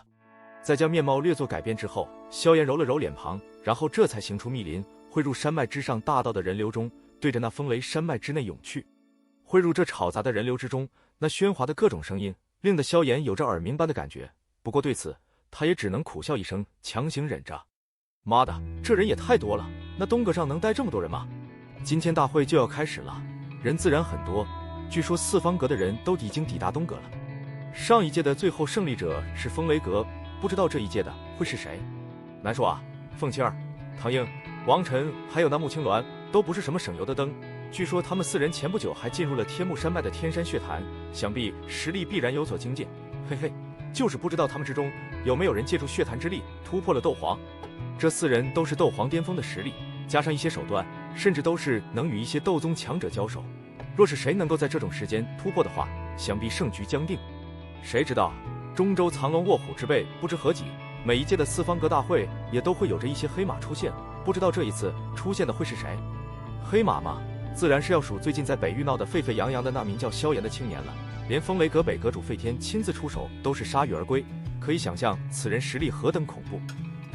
那萧炎虽强，但这里可是风雷阁总部，你认为他还敢来这里不成？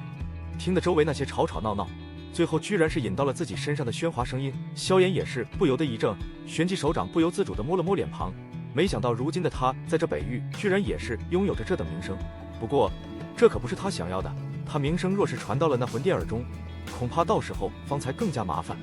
一路在众多吵闹声的摧残下，萧炎终于是顺利地从山脉入口处进入。在这入口周围有着风雷阁的弟子维护秩序，而至于风雷山脉的天空领地，除了一些特邀客人外，寻常人可是不准在其上飞行，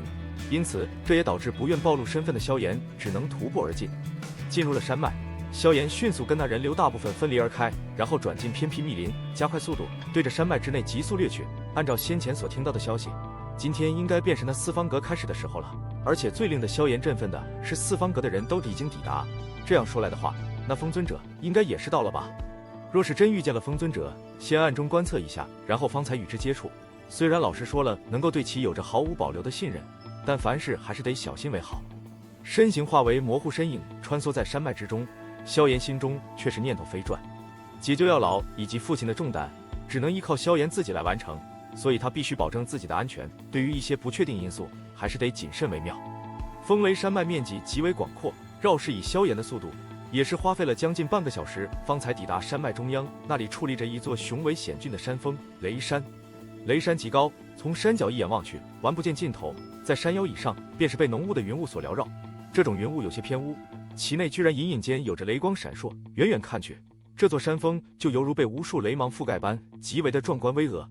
心中为这雷山的巍峨赞叹了一番后，萧炎也是展动身形，落在了山脚处。雷山之上便是风雷东阁，这里的防御自然异常森严，而且或许是因为大会临近的缘故，周围的防御更是加深了许多。天空之上时不时的有着一些震动着斗气双翼的人影闪过，将整个雷山都是纳入巡查网之中。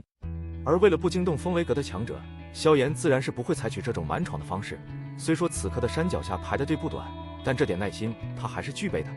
一路跟着队伍不断的前进，终于是在登山时停了下来。此刻的前方有着2条登山石道，一条是供前来看大会的人士提供，另外一条则是给参加大会的一些年轻强者所提供。在2条石道之前，有着将近100名身着劲装的风雷阁弟子把守，那般冷厉神色所带来的许些威压，倒是令得无人敢再次捣乱。另外，在这100人之首是2名老者，一男一女，而当萧炎目光扫到这2人时，眼神却是一凝，因此这2人赫然便是当日陪同凤青儿前往天目山脉的那2人。这2人实力不弱，不知道我这改变的容貌能否通过他们的审查。萧炎眉头微皱，没想到这次参赛者居然是由东阁的火木2位长老来筛选。这2位在风雷阁中地位可不低，风雷阁选拔素来严厉，如今一见果然名不虚传啊。还好我只是前来看看热闹，不用通过他们的审核。在萧炎皱眉间，前方一行人却是低低交谈了起来。闻言，萧炎心中却是一动，看来似乎并非所有人都必须接受这2人的审查呀。我风雷阁的规矩，想必大家也知道，若是想要参加大会，第一是需要达到3星斗皇以上的实力，第二便是年龄必须在30以下，第三得在老夫手中支撑5回合。若是能得到这3种条件，方才能够具备参加的资格。当然，若是前来捧场看热闹的，便从左边食道登上山顶便可。在队伍中窃窃私语间，那一身红袍的火长老却是淡淡的道。此话一落，顿时引起不小的骚动。这3个条件满足其一便是颇难，更何况3种，还真是够严苛的呀。在如此严苛的选拔条件下，绝大部分人都是选择了左边的那条食道，而萧炎在迟疑了一下后，也是顺着人流对着左边的食道横去。他的目的只是寻找风尊者，可没兴趣在风雷阁之内出手。若是被认出来的话，定然少不了一番麻烦。在大部分人对着左边食道登上时，也有着几名自恃实力不弱的年轻人想要闯一闯右边的通道，但最后却无一例外的被那火长老一袖袍扇了出去。这几人虽然勉强达到了3星斗皇要求，但明显是那种依靠丹药或者天地奇宝强撑上去的，战斗力也就与2星斗皇相仿。对于这些战斗力孱弱的家伙，那火木2位长老连眼睛抬都没抬，而一旁的萧炎见状，却是内心嘿嘿一笑，加快速度，然后一步踏上了那左边的食道。这几人虽然勉强达到了3星斗皇要求，但明显是那种依靠丹药或者天地奇宝强撑上去的，战斗力也就与2星斗皇相仿。对于这些战斗力孱弱的家伙，那火木2位长老连眼睛抬都没抬，而一旁的萧炎见状，却是内心嘿嘿一笑，加快速度，然后一步踏上了那左边的食道。等等，脚步刚刚踏上食道，还不待萧炎登上去，一旁的火长老便是突然偏过头，微皱着眉头望着萧炎。听得喝声，萧炎袖袍中的拳头也是一紧，缓缓转过头望向火长老，目光缓缓地在萧炎脸庞上扫过。火长老淡淡的道：“我看你似乎是达到了参加的资格，为何不去试试？”此话一落，那一道道目光顿时射向了萧炎。先前那么多人都未曾通过考核，面前这看上去普普通通的家伙，居然有这能力。我对大会没什么兴趣，来此也只是寻人而已。萧炎的声音在压制下显得略微有些嘶哑。语罢，他也不再理会那火长老，转身便是踏着步子，一步步的对着山顶行去，留下身后一堆目瞪口呆的目光。这家伙也太嚣张了吧！火长老身旁的那名老妪看了萧炎背影一眼，皱眉道：“此人有什么不对的？”不知道，我也只是在他踏入食道的时候，感觉到周围天地的火属性能量突然波动了一下。不过不知为何，此人总是给我一种有些说不出的感觉。火长老皱着眉头，旋即苦笑了一声，叹道：“多半是错觉吧。”食道极长，一眼望去，就犹如一条蜿蜒巨蟒般，沿着山脉一路而上，最后消失在远远的乌云层中。走在其上，有着一种分外渺小的错觉。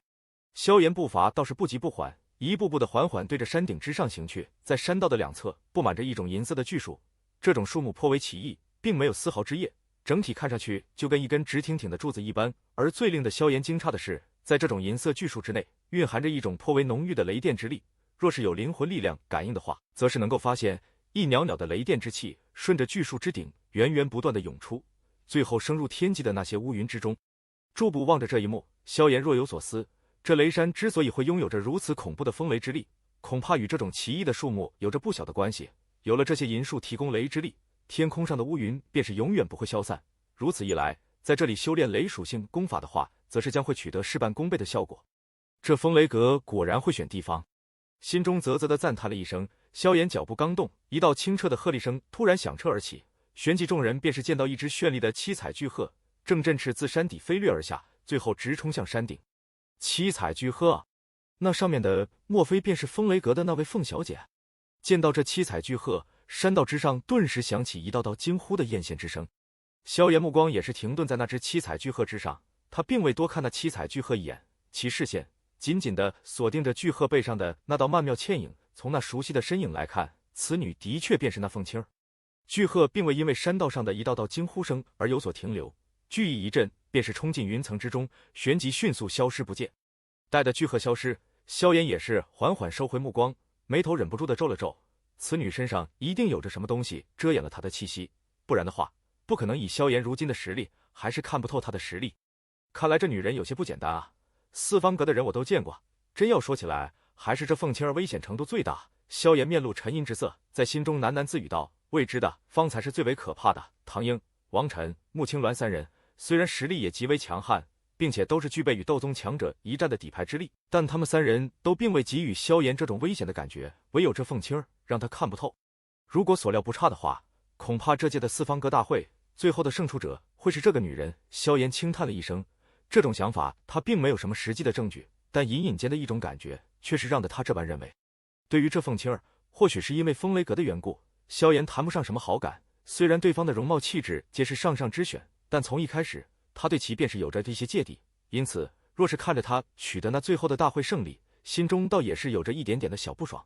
撇了撇嘴，萧炎在心中嘀咕了一声，也就不在这山道上过多停留，步伐加快，到的后来几乎是直接化为一道黑线，对着山顶之上迅速掠去。雷山虽然海拔不低，但在萧炎这般速度下，也就不到10分钟时间，便是被他顺利的抵达了山顶。刚刚登上山顶，一股犹如魔音般的喧哗之声便是直接灌入萧炎耳中，令得猝不及防下的他差点因此而出现晕眩的感觉。待得回过神来后，心有余悸的一扫，旋即便是目瞪口呆的见到那密密麻麻、一眼望不见尽头的漆黑人海。饶是以萧炎的性子，此刻也是忍不住的有些无言以对。他远远未曾料到，这四方阁大会居然能够吸引来如此疯狂的人潮。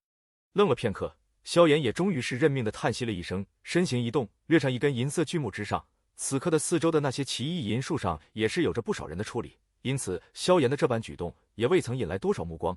借助着这般良好视野，萧炎倒是刚好能够大概的看见这雷山之顶。此刻他们所在的地方是一片广场，广场的材质明显便是萧炎脚踩的这种银色巨树，通体呈璀璨银色，看上去颇为的耀眼。广场上有着一些坑坑洼洼的地方，想来这里平日应该是风雷阁弟子的修行之处。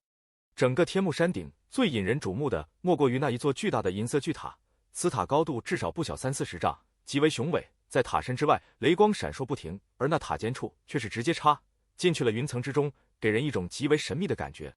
山顶上还有着众多建筑物，应该是风雷阁弟子的居所。这些地方萧炎目光一扫便是转过，旋即顿在了那巨大的银色广场正前方的位置，那里有着一些视野极佳的银幕座椅。在这些座椅之前，有着不少脸色冷峻的风雷阁弟子笔直站立，看那股隐隐间透露而出的气息，明显不是寻常弟子。此刻的这些座椅上皆是空席，但很显然，有资格坐在这里的人，定然会是四方阁中极具重量的大人物。剑道大会还并未正式开始，萧炎也是在那银幕之上盘腿坐下，然后开始闭目养神。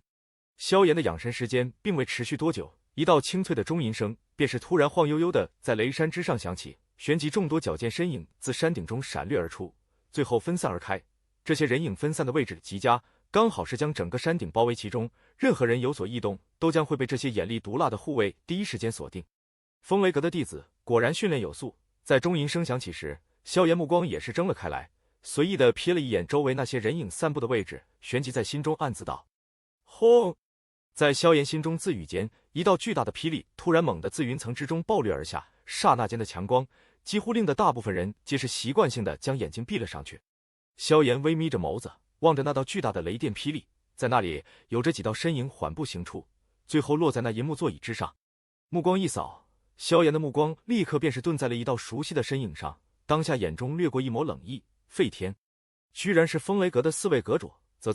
这次风雷阁果然是强者进出啊！中间那一位，想必应该便是那传闻之中的雷尊者了吧？当众人睁开眼时，见到席位上的4人，精华的声音顿时响彻了起来。闻言，萧炎心头也是一动，转动的目光瞬间便是停在了那居中的一人。此人身材颇为高大，年龄看上去似乎不过40-50左右，但下巴处却是有着一缕银白色的胡须。其身体上穿着一套银袍，银袍之上绘满着雷电图文，远远看去就犹如活物般不断的流转，甚至隐隐间还有着许些雷威自其中弥漫而出。此人的气息看上去似乎远不及费天3人强横，甚至是有着普通的感觉，但萧炎凭借着过人的灵魂感知，却是分明的从此人身体上感觉到了一种极度危险般的感觉。这种感觉，即便是费天也并不曾具备。他便是风雷阁的阁主，那位雷尊者吗？果然极为恐怖啊！萧炎轻吐了一口气，这恐怕是他使用本尊第一次面对的真正斗尊强者了。虽说在魂殿遇见的那紫衣老者也是斗尊，但那时候的萧炎只是一缕灵魂之力而已。咻！在萧炎心中惊叹时，一道刺耳的破风声突然在雷山之上响彻，旋即众人便是惊愕的见到一柄足有10丈庞大的巨剑正划破长空暴掠而来，一闪间便是出现在了广场上空。哈哈，剑尊者，这一次倒是你来的最快啊！见到天空上的巨剑，那一身银袍的雷尊者也是站起身来，笑声如雷鸣般的在雷山之上响彻。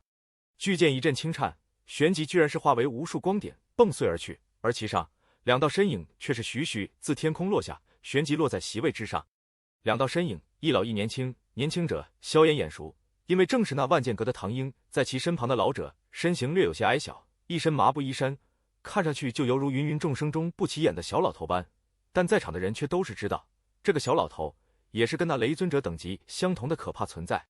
没想到连剑尊者都来了，看来先抵达风雷山脉的应该只是4格的先遣部队吧，现在来的才是真正肉戏啊！剑尊者的出现也是瞬间令得广场周围的气氛变得火爆了起来。对于雷尊者的笑声，那剑尊者却是未曾理会，翻了翻白眼，便是在椅上坐下。其身后的唐英则是恭敬地垂手而立。嘿嘿，剑老头还是这副臭脾气，看来对于当年的那场比试还是心有疙瘩啊。就在剑尊者刚刚坐下席位，一道带着许些阴森味道的怪笑声却是随之响起，旋即一道漆黑光芒自山脚暴掠而来，最后犹如瞬一般直接出现在席位上，也不客气，一挥袖袍便是坐下。出现的人影是一名一身黑袍的老者，其面色苍白，眉宇间透着许些阴翳之色，一对双瞳却是一黑一白，看上去颇为诡异。在其身后也是有着一道熟悉身影，自然便是那黄泉阁的王晨。当年老夫自己运气差了一筹才败于他，比起某个在风尊者手中仅仅支撑了100回合的人，却是好了不少。你说是吧，黄泉尊者？剑尊者瞥了一眼黑袍老者，不咸不淡的道。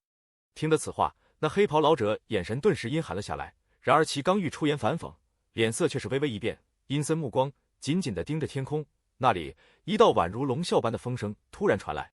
这老家伙明明速度最快，但却总喜欢最后一个到。剑尊者也是抬起头，浑浊目光望着遥遥天空，笑道。剑尊者的话音刚刚落下，那如龙啸般的风声也是轰隆隆的迅速传来，旋即一道庞大的青色旋风顿时出现在了山顶上无数人的注视中。在这青色旋风出现之时，萧炎目光也是豁然转移，死死地盯着前者，袖中拳头也是猛地紧紧握了起来。风尊者这几人虽然勉强达到了3星斗皇要求，但明显是那种依靠丹药或者天地奇宝强撑上去的，战斗力也就与2星斗皇相仿。对于这些战斗力孱弱的家伙，那火木2位长老连眼睛抬都没抬啊！而一旁的萧炎见状，却是内心嘿嘿一笑，加快速度，然后一步踏上了那左边的石道。等等，脚步刚刚踏上石道，还不待萧炎登上去，一旁的火长老便是突然偏过头，微皱着眉头望着萧炎。听得喝声，萧炎袖袍中的拳头也是一紧，缓缓转过头望向火长老，目光缓缓地在萧炎脸庞上扫过。火长老淡淡的道：“我看你似乎是达到了参加的资格，为何不去试试？”此话一落，那一道道目光顿时射向了萧炎。先前那么多人都未曾通过考核，面前这看上去普普通通的家伙，居然有这能力。我对大会没什么兴趣，来此也只是寻人而已。萧炎的声音在压制下显得略微有些嘶哑。语罢，他也不再理会那火长老，转身便是踏着步子，一步步地对着山顶行去，留下身后一堆目瞪口呆的目光。这家伙也太嚣张了吧！火长老身旁的那名老妪看了萧炎背影一眼，皱眉道：“此人有什么不对的？”不知道，我也只是在他踏入石道的时候，感觉到周围天地的火属性能量突然波动了一下。不过不知为何，此人总是给我一种有些说不出的感觉。火长老皱着眉头，旋即苦笑了一声，叹道：“多半是错觉吧。”石道极长，一眼望去，就犹如一条蜿蜒巨蟒般，沿着山脉一路而上，最后消失在远远的乌云层中。走在其上，有着一种分外渺小的错觉。萧炎步伐倒是不急不缓，一步步的缓缓对着山顶之上行去。在山道的两侧布满着一种银色的巨树，这种树木颇为奇异，并没有丝毫枝叶，整体看上去就跟一根直挺挺的柱子一般。而最令得萧炎惊诧的是，在这种银色巨树之内，蕴含着一种颇为浓郁的雷电之力。若是有灵魂力量感应的话，则是能够发现一袅袅的雷电之气顺着巨树之顶源源不断的涌出，最后升入天际的那些乌云之中。驻步望着这一幕，萧炎若有所思。这雷山之所以会拥有着如此恐怖的风雷之力，恐怕与这种奇异的树木有着不小的关系。有了这些银树提供雷之力，天空上的乌云便是永远不会消散。如此一来，在这里修炼雷属性功法的话，则是将会取得事半功倍的效果。这风雷阁果然会选地方，心中啧啧地赞叹了一声。萧炎脚步刚动，一道清澈的鹤唳声突然响彻而起，旋即众人便是见到一只绚丽的七彩巨鹤正振翅自山底飞掠而下，最后直冲向山顶。七彩巨鹤啊，那上面的莫非便是风雷阁的那位凤小姐？见到这七彩巨鹤，山道之上顿时响起一道道惊呼的艳羡之声。萧炎目光也是停顿在那只七彩巨鹤之上，他并未多看那七彩巨鹤一眼，其视线紧紧地锁定着巨鹤背上的那道曼妙倩影。从那熟悉的身影来看，此女的确便是那凤青。巨鹤并未因为山道上的一道道惊呼声而有所停留，巨翼一震，便是冲进云层之中，旋即迅速消失不见。待得巨鹤消失，萧炎也是缓缓收回目光，眉头忍不住的皱了皱。此女身上一定有着什么东西遮掩了她的气息，不然的话，不可能以萧炎如今的实力，还是看不透她的实力。看来这女人有些不简单啊！四方阁的人我都见过，真要说起来，还是这凤青儿危险程度最大。萧炎面露沉吟之色，在心中喃喃自语道：“未知的方才是最为可怕的。唐英、王晨、穆青鸾三人，虽然实力也极为强悍，并且都是具备与斗宗强者一战的底牌之力，但他们三人都并未给予萧炎这种危险的感觉，唯有这凤青儿让他看不透。如果所料不差的话，恐怕这届的四方阁大会最后的胜出者会是这个女人。”萧炎轻叹了一声，这种想法他并没有什么实际的证据，但隐隐间的一种感觉却是让得他这般认为。对于这凤青儿，或许是因为风雷阁的缘故，萧炎谈不上什么好感。虽然对方的容貌气质皆是上上之选，但从一开始他对其便是有着一些芥蒂，因此若是看着他取得那最后的大会胜利，心中倒也是有着一点点的小不爽。撇了撇嘴，萧炎在心中嘀咕了一声，也就不在这山道上过多停留，步伐加快，到的后来几乎是直接化为一道黑线，对着山顶之上迅速掠去。雷山虽然海拔不低，但在萧炎这般速度下，也就不到10分钟时间，便是被他顺利的抵达了山顶。刚刚登上山顶，一股犹如魔音般的喧哗之声便是直接灌入萧炎耳中，令得猝不及防下的他差点因此而出现晕眩的感觉。待得回过神来后，心有余悸的一扫，旋即便是目瞪口呆的见到那密密麻麻、一眼望不见尽头的漆黑人海。饶是以萧炎的性子，此刻也是忍不住的有些无言以对。他远远未曾料到，这四方阁大会居然能够吸引来如此疯狂的人潮。愣了片刻，萧炎也终于是认命的叹息了一声，身形一动，掠上一根银色巨木之上。此刻的四周的那些奇异银树上也是有着不少人的矗立，因此萧炎的这般举动也未曾引来多少目光。借助着这般良好视野，萧炎倒是刚好能够大概的看见这雷山之顶。此刻他们所在的地方是一片广场，广场的材质明显便是萧炎脚踩的这种银色巨树，通体呈璀璨银色，看上去颇为的耀眼。广场上有着一些坑坑洼洼的地方，想来这里平日应该是风雷阁弟子的修行之处。整个天幕山顶最引人瞩目的莫过于那一座巨大的银色巨塔，此塔高度至少不小30-40丈，极为雄伟。在塔身之外，雷光闪烁不停，而那塔尖处却是直接插进去了云层之中，给人一种极为神秘的感觉。山顶上还有着众多建筑物，应该是风雷阁弟子的居所。这些地方，萧炎目光一扫便是转过，旋即顿在了那巨大的银色广场正前方的位置。那里有着一些视野极佳的银幕座椅，在这些座椅之前，有着不少脸色冷峻的风雷阁弟子笔直站立。看那股隐隐间透露而出的气息，明显不是寻常弟子。此刻的这些座椅上皆是空席，但很显然，有资格坐在这里的人，定然会是四方阁中极具重量的大人物。见到大会还并未正式开始，萧炎也是在那银幕之上盘腿坐下，然后开始闭目养神。萧炎的养神时间并未持续多久，一道清脆的钟吟声便是突然晃悠悠的在雷山之上响起，旋即众多矫健身影自山顶中闪掠而出，最后分散而开。这些人影分散的位置极佳，刚好是将整个山顶包围其中，任何人有所异动，都将会被这些眼力毒辣的护卫第一时间锁定。风雷阁的弟子果然训练有素，在钟吟声响起时，萧炎目光也是睁了开来，随意的瞥了一眼周围那些人影散布的位置，旋即在心中暗自道：轰！在萧炎心中自语间，一道巨大的霹雳突然猛地自云层之中暴掠而下，刹那间的强光几乎令得大部分人皆是习惯性的将眼睛闭了上去。萧炎微眯着眸子，望着那道巨大的雷电霹雳，在那里有着几道身影缓步行出，最后落在那银幕座椅之上。目光一扫，萧炎的目光立刻便是顿在了一道熟悉的身影上，当下眼中掠过一抹冷意。费天，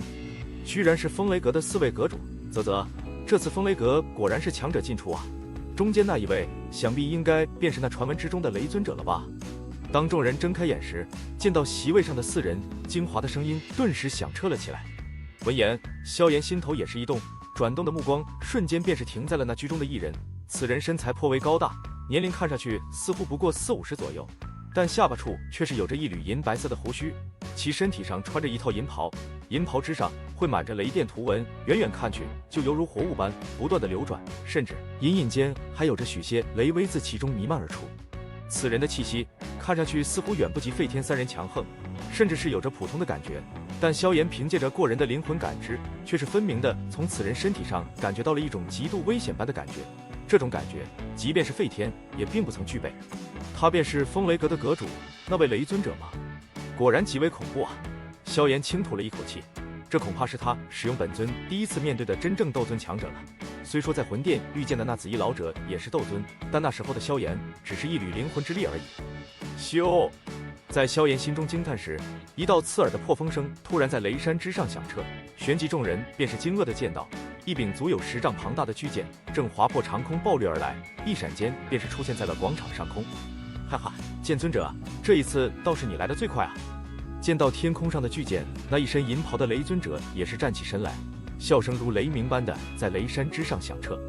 巨剑一阵轻颤，旋即居然是化为无数光点迸碎而去，而其上2道身影却是徐徐自天空落下，旋即落在席位之上。2道身影，一老一年轻，年轻者萧炎眼熟，因为正是那万剑阁的唐英，在其身旁的老者身形略有些矮小，一身麻布衣衫，看上去就犹如芸芸众生中不起眼的小老头般，但在场的人却都是知道，这个小老头也是跟那雷尊者等级相同的可怕存在。没想到连剑尊者都来了，看来先抵达风雷山脉的应该只是4阁的先遣部队吧，现在来的才是真正肉戏啊！剑尊者的出现也是瞬间令得广场周围的气氛变得火爆了起来。对于雷尊者的笑声，那剑尊者却是未曾理会，翻了翻白眼，便是在椅上坐下。其身后的唐英则是恭敬地垂手而立。嘿嘿，剑老头还是这副臭脾气，看来对于当年的那场比试还是心有疙瘩啊。就在剑尊者刚刚坐下席位，一道带着许些阴森味道的怪笑声却是随之响起，旋即一道漆黑光芒自山脚暴掠而来，最后犹如瞬移般直接出现在席位上，也不客气，一挥袖袍便是坐下。出现的人影是一名一身黑袍的老者，其面色苍白，眉宇间透着许些阴翳之色，一对双瞳却是一黑一白，看上去颇为诡异。在其身后也是有着一道熟悉身影，自然便是那黄泉阁的王晨。当年老夫自己运气差了一筹才败于他，比起某个在风尊者手中仅仅支撑了100回合的人，却是好了不少，你说是吧？黄泉尊者。剑尊者瞥了一眼黑袍老者，不咸不淡的道。听得此话，那黑袍老者眼神顿时阴寒了下来，然而其刚欲出言反讽，脸色却是微微一变，阴森目光紧紧地盯着天空。那里一道宛如龙啸般的风声突然传来，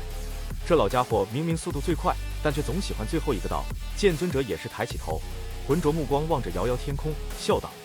剑尊者的话音刚刚落下，那如龙啸般的风声也是轰隆隆的迅速传来，旋即一道庞大的青色旋风顿时出现在了山顶上无数人的注视中。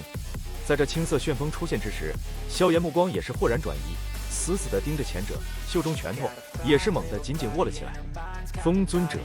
萧炎目光从林燕身上转移而开，缓缓扫过场中，旋即眼眸一眯。此刻的广场虽然极其混乱，但在这混乱的广场中，依旧有着4个相比较而言要显得安全许多的小圈子，而把守着这4个小圈子的主人，赫然便是凤青、穆青鸾、唐英、王晨等4人。4人的气势此刻都是保持在斗皇巅峰的层次，脸色冰冷地望着四周那些混乱的战场。任何敢踏足他们圈子范围的人，都是会在第一时间遭受到最猛烈的攻击。他们4人的实力基本算得上这里的拔尖之辈，虽说场中有着几人同样表现不弱，但他们明显也是不敢来随意的碰触这4人。场中的混乱依旧在持续，但整个广场就犹如变成了一个筛子般，不断的有着人被从中剔除而出，而能够停留在其中的人也是在迅速变得稀少起来。而随着人数的迅速减少，广场上的混乱倒是逐渐的变弱了下来，而特别是当场中人数降到只有11人左右时，混乱的广场顿时直接出现了一种异常的安静。11人各自分散在场中各处，在喘着气时也是彼此警惕对视。萧炎目光扫过场中，旋即哑然失笑的发现林燕那家伙居然也在其中。不过此刻场中实力最弱的便是他，其余10人除了凤青儿4人外，大多都是7星乃至8星的强者。当然他之所以能够坚持到现在，他那怪异的身法斗技倒是功不可没。林燕这一枝独秀自然是比较容易吸引人注意，能够以4星斗皇坚持到现在，还是这么多届4方阁大会上出现的头一遭。当然这种好运自然是不会一直陪伴着林燕。就在场中11人略作调戏后，当下便是有着几道不怀好意的目光转向了他。其中一名实力达到8星斗皇的红衣男子，更是脚掌一跺地面，身形如箭般笔直爆射向林燕。见到居然突然惹来一名8星斗皇，林燕脸色也是微微一变，那怪异的身法顿时施展而出，险之又险的将来者那凶悍一击闪避而去。与此同时，其步伐也是急忙后退。一击无果，那红衣男子却是冷笑一声，声，手中大刀挽出一朵刀花，身形一动，如枯骨之躯般紧随而至，手中凌厉的刀芒不断地逼得林燕迅速后退。银幕上，萧炎已经是站起了身来，微眯着眸子望着险象环生中的林燕。他自然不会看着林燕死于别人刀下，如果真到了那关头，他自然是要出手相助。不过似乎有些不对啊，目光紧紧地盯着一追一赶的二人。萧炎眉头突然一皱，在先前的红衣男子有着好几次击伤林燕的机会，但却并未出手。看其这般模样，反而更像是在故意追赶着林燕一般。略微沉吟，萧炎眼神猛地一凝，顿在了那距离林燕最近的一名面色森冷的黄袍男子身上。此人萧炎并不面生，因为他正是黄泉阁的那位王晨。此刻的他正犹如一条毒蛇般的望着那距离自己圈子越来越近的林燕，嘴角有着一抹淡淡的阴冷之意。那家伙想把林燕逼进王晨的攻击圈。萧炎心头一凛，这家伙倒还真狠，居然是想要借刀杀人。就在萧炎发现红衣男子意图间，那急速后退的林燕脚步却是终于一步踏进了王晨的攻击范围。林燕脚步刚刚踏入那个圈子，一股寒意便是涌上心头，旋即他便是见到面前的红衣男子正一脸阴笑的急速后退，眼角向后一瞟，却只是见到一道蕴含着无穷杀意的黑色匹链如毒蛇般的对着其喉咙爆射而来。停，我认输。面对着这道黑色匹链攻击，林燕顿时头皮发麻。他与王晨之间差距太多，即便有着身法之助，也并非是他的对手。对于林燕的叫声，那王晨却是一声冷笑。他生性嗜杀，出手必见血，哪有收回的道理？妈的，你个不要脸的王八蛋！见到自己即便自动认输，这家伙依旧是不依不饶。林燕也是脸色苍白的怒骂道：“骂归骂，关键时刻，他那怪异丑陋的身法也是急忙施展而出。”身形在诡异摇摆间急速后退，砰！黑色匹链如毒蛇般射来，旋即重重的轰击在林燕肩膀处。噗嗤！遭受重击，林燕顿时一口鲜血喷出，身体朝着地面划出几十米的痕迹。若非先前避开了要害，恐怕现在的他早已经毙命。场中这一幕也是引起了场外一阵阵的嘘骂声。在对方认输后，依旧下手如此之狠，王晨此举看上去倒是有些显得卑劣了。对于场外的嘘声，那王晨却是理也不理，眼神阴寒地盯着林燕。对方先前的骂声明显激起了他心中的杀意，当下阴冷一笑，身形手掌一握，两柄修长的漆黑匕首便是自袖中滑落而下，身形闪电般的射出，一个眨眼间便是出现在了林燕面前，手中匕首没有丝毫迟疑，直接化为一道黑芒，刁钻狠辣的刺向根本来不及闪避的林燕胸膛。妈的，这家伙真不要脸，真是丢黄泉阁的脸。若说先前王晨的举动只是引起一些嘘声，现在则就是彻底激怒了不少人。当下一道道怒骂声皆是铺天盖地的传出，那众多的骂声对于王晨来说，似乎只能令得他脸庞上的笑容变得更加森冷，而手中动作却是丝毫不减。而那林燕则更是只能眼睁睁地看着那泛着寒气的黑芒对着自己要害刺来，而其却是没有丝毫的闪避之力。要死在这里了吗？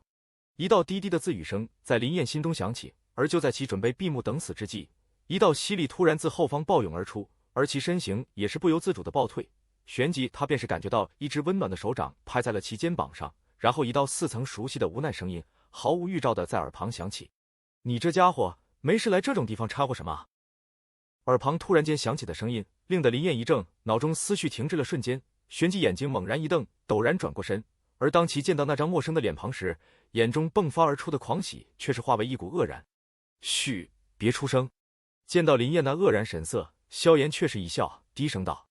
再次听得这熟悉的声音，林燕也是立马反应了过来，眼中迅速涌上一抹难以掩饰的激动之色，咧嘴笑着点了点头，用仅有两人听见的声音道：“好小子，你怎么也到中州了？”瞧得林燕那激动的脸色，萧炎笑了笑，摆了摆手，示意这里并非是谈话之地。见状，林燕也是清醒了过来，目光一扫，刚才那突然的变故明显引来了全场的目光注视，谁都能看出萧炎是突然进场，以雷霆手段将前者从王晨的手中救了下来。在广场的周围有着不少风雷阁的强者守卫，如今见到萧炎这般举动，顿时惊怒的闪掠而来，怒喝声在广场之上响彻而起：“来者何人？为何干扰大会进行？”十几名悲声斗气双翼的风雷强者悬浮天际，将萧炎包围其内，目光冷厉，手中锋利武器隐隐间散发着许些寒芒。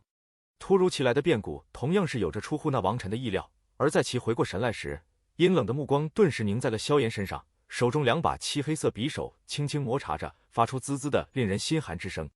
大会规矩，凡是认输之后，则是不能再继续对其出杀手，但先前此人却是无视规则，诸位不去找他，为何还来问我？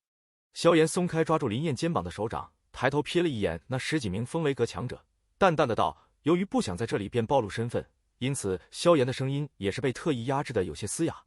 听得萧炎此话，那10几位风雷阁的强者也是一愣，看了王晨一眼。先前的一幕，他们自然也是看见了，但后者可是黄泉阁的人，而且现在那黄泉尊者可就还坐在席位上呢。这种情况，他们这些人能做什么主？自然只能睁一只眼闭一只眼。但谁也没想到，中途居然闯了个萧炎出来，而且更让他们没想到的是，闯出来的这个家伙居然还有些不识时务。那王晨的背景能用普通人的待遇来衡量吗？不过虽然心中这般想着，但他们自然不会大庭广众下说出来，毕竟此事的确是王晨不占理，萧炎出手相救，虽然有些不合规矩，但也是在情理之中。一个依靠运气闯到这里的废物而已，杀了就杀了，有什么了不起的？他们不好多说，但王晨却是能够肆无忌惮，当下冷笑了一声，阴冷的声音中有着一种淡淡的不屑：“你他妈的！”闻言，性格有些火爆的林燕眼中顿时涌上一股怒火，脚步刚刚踏前一步，便是被萧炎抓住。被萧炎抓住，林燕只得狠狠一咬牙，偏过头不甘地盯着前者。在他记忆里，萧炎可不像是那种喜欢忍气吞声的人。黄泉阁的人看来也就这般素质，你能留到现在，也不过只是靠着黄泉阁的名头而已，没什么值得嚣张的。萧炎拉住林燕，目光望着王晨，也是冷笑道：“对于此人，他同样是早就看不顺眼。”闻言，王晨眼神顿时变得如毒蛇般阴寒起来，脸庞之上隐隐浮现一抹凝然之色。此刻的广场上，其他参赛者的目光也是望向了这边，而当一些人目光在萧炎身上扫了扫后，皆是眉头一皱，旋即摇了摇头，嘀咕一声不知死活。萧炎的表面实力被其特意压制在8星斗皇左右，以其如今的灵魂力量，莫说这些人，即便是废天这般强者，恐怕也是会难以看清其确切实力。不过唯有一人例外，那便是凤青儿。在他目光看到萧炎的第一眼时，黛眉便是微微一蹙，与生俱来的特殊感应令得他觉得面前此人似乎有种模糊的熟悉之感。黄泉阁如何？还轮不到你这个小辈来评论，你是何人弟子？说出来让老夫听听，能够教出这般狂傲的弟子，想必其实也有着一点本事才对吧？萧炎冷笑声落下没多久，那广场中央的席位上的黄泉尊者眼皮终于是抬了起来，瞥了一眼萧炎，淡淡的声音中噙着许些森冷味道。在说话间，黄泉尊者也是上上下下的将萧炎打量了一个遍，眼中划过一抹诧异。他一眼便是知道面前这人的容貌故意有所改变，而且最令得他惊讶的是，此子的气息居然也是有种朦胧的感觉。而就在其要深查时，却是感觉到对方被笼罩在一层极度炽热的火焰之内。不过虽有诸多阻拦，但凭借他老辣的眼力，依旧是察觉出此子的实力，恐怕至少应该也是在斗皇巅峰层次。这种探视被阻拦的感觉，最令得黄泉尊者惊愕，以他堂堂斗尊阶别的实力，居然会连一位小辈的实力都是看不透。在黄泉尊者为此愕然时，一旁的雷尊者、风尊者、剑尊者等3人也是有此感觉，当下心中皆是有些讶异。黄泉尊者突然发话，萧炎眉头也是微微一皱，他没想到这种小辈间的争斗，这老家伙居然也会插话，当下冲着他拱了拱手，不卑不亢的道：“黄泉尊者倒是太看得起小子了，我只不过是就事论事而已。我这朋友事先已说了认输，但对方依旧下杀手，这般做法可是有些违背大会的规矩。其余3位尊者大人也都是看得清楚，想必心中也知道此事谁错谁对。”见到萧炎面对着4名斗尊强者，居然未曾有丝毫的慌乱，在场不少人心头皆是有些佩服，这般心态可不是寻常人能够具备的。毕竟斗尊强者哪个不是一方巨擘，即便说之是翻手为云覆手为雨，也并不为过。对于萧炎这般答话，也是有些出乎雷尊者3人所料。不过还不待他们答话，那黄泉尊者脸色却是阴沉了许多，声音冰冷的道：“口舌之力，雷尊者，解决掉这些小麻烦吧，不要耽搁了大会的进程。”雷尊者手指轻轻点在椅背上，脸庞上看不出喜怒，他淡淡一笑，目光转向身旁的风尊者与剑尊者，道：“呵呵，两位认为此事该如何？”这老家伙倒是狡猾，知道这种事容易得罪人。王晨理亏，若是太过偏向他的话，定会被众人以为风雷阁不公，对其名声不利。但若是不采取什么措施的话，怕又是会得罪那黄泉尊者，因此直接将这趟首山芋推给了风尊者与剑尊者。按照规矩办事吧，冲撞大会举办，不论何人，皆要重罚。不过念在此人是初犯，雷杖50下，逐下雷山吧。黄泉尊者语气漠然的道，那般语气犹如是在说一件微不足道的事情一般。当然，以他的实力说这番话，倒也的确有着资格。错可不在他。胡乱处罚，你这是想让雷尊者顶个不公名头了。风尊者一笑，瞥了黄泉尊者一眼，道：闻言，黄泉尊者眼神顿时变得阴冷了许多。黄泉阁本就不是什么以善出名，今日被萧炎当众放言讥讽，若是就这般放弃安然离去，损的倒是他黄泉阁的名头了。呵呵，风尊者倒是说的不错，虽说此人干扰大会，但毕竟事出有因，而且王晨那般举动倒是有些不将规矩放于人眼中，若是反而处罚此人的话，倒是有些说不过去。我看这样吧，各退一步，让此人带着他的朋友出场，大会继续举办，如何？剑尊者抚着一缕胡须，淡笑道。雷尊者一愣，旋即心中无奈的摇了摇头，这两个老家伙明显是想在这上面损黄泉尊者一把，不过他们说的也的确是在理，他风雷阁可不是黄泉阁，行事风格也完全不同，当下只能对着黄泉尊者歉意一笑。见到雷尊者那般神色，黄泉尊者脸色更是难看了许多，目光冰冷地注视着场中松了一口气的萧炎，脸庞上掠过一抹淡淡的凶厉之色，轻吸一口气，旋即平淡的声音抢在雷尊者之前传出：既然你认为王晨只是靠着我黄泉阁的名头方才坚持到最后，那么本尊便给你一个机会，让你与他交手一次，不论结果如何，你可带着你的朋友安然而去，如何？黄泉尊者此话立刻便是在广场上引起一片哗然声，而萧炎眉头也是微微一皱，这老家伙似乎并没有什么斗尊强者应有的气度啊！别理这老不死的，我们走。林燕脸色也是微微一变，拉住萧炎就欲出场。他没想到这老家伙居然会说这般话，王晨的实力他清楚不过，在这场中能与其相战的，恐怕也就凤青儿等屈指可数的几人。若是不敢应战，对着家师方向磕3个头，此事作罢，否则你们走不掉。王晨猩红的舌头轻轻舔了舔锋利的匕首，冲着萧炎狰狞笑道。萧炎漆黑双眸紧紧地盯着王晨，袖袍中的手掌缓缓紧握。打还是不打？全场目光皆是停在萧炎的身体上，他们都想知道，面对着王晨的这般挑衅，这位一直表现得不卑不亢的青年将会如何应对。虽然大部分人都并不对其抱什么希望，但出于对王晨跋扈模样的不顺眼，他们倒是希望萧炎真的能够跟这家伙斗上一斗。在满场目光的注视下，片刻后，萧炎终于是缓缓地吐了一口气。萧炎，不要冲动。见到萧炎这般模样，林燕脸色一变，急忙道。萧炎偏头冲着他笑了笑，然后轻易挣脱其手掌，轻声道：放心，内院出来的人可不会比他什么黄泉阁的人弱。话音落下，他缓缓朝前踏出一步，目光直视着王晨，淡淡的2个字却是令得全场无数人瞬间热血沸腾起来。来吧！望着那踏出步伐的萧炎，广场之外顿时响起一片的叫好声。不管萧炎究竟是不是王晨的对手，但他敢出来正面面对后者的挑战，光是这份胆气便是足以让人暗赞。萧炎眉头微皱，此人倒也的确有些难缠，若是这样下去的话，指不定要纠缠多久，而且之间说不定会被看出什么，所以还是速战速决吧。就在萧炎主意刚刚打定之间，那气势已至顶峰的王晨脸庞上狞笑更浓，身形一动，体表斗气那强烈的腐蚀性直接是令的地面上出现一道长长的沟壑。石骨原比武，此刻的王晨速度也是比先前快上许多，一闪间便是出现在了萧炎面前，手中2柄匕首化为无数道黑芒，连空间都是被划出一道道漆黑痕迹。那匕首舞动的幅度极为诡异，几乎弥漫了萧炎周围所谓范围，黑芒之中带着一股股酸腥般的含义。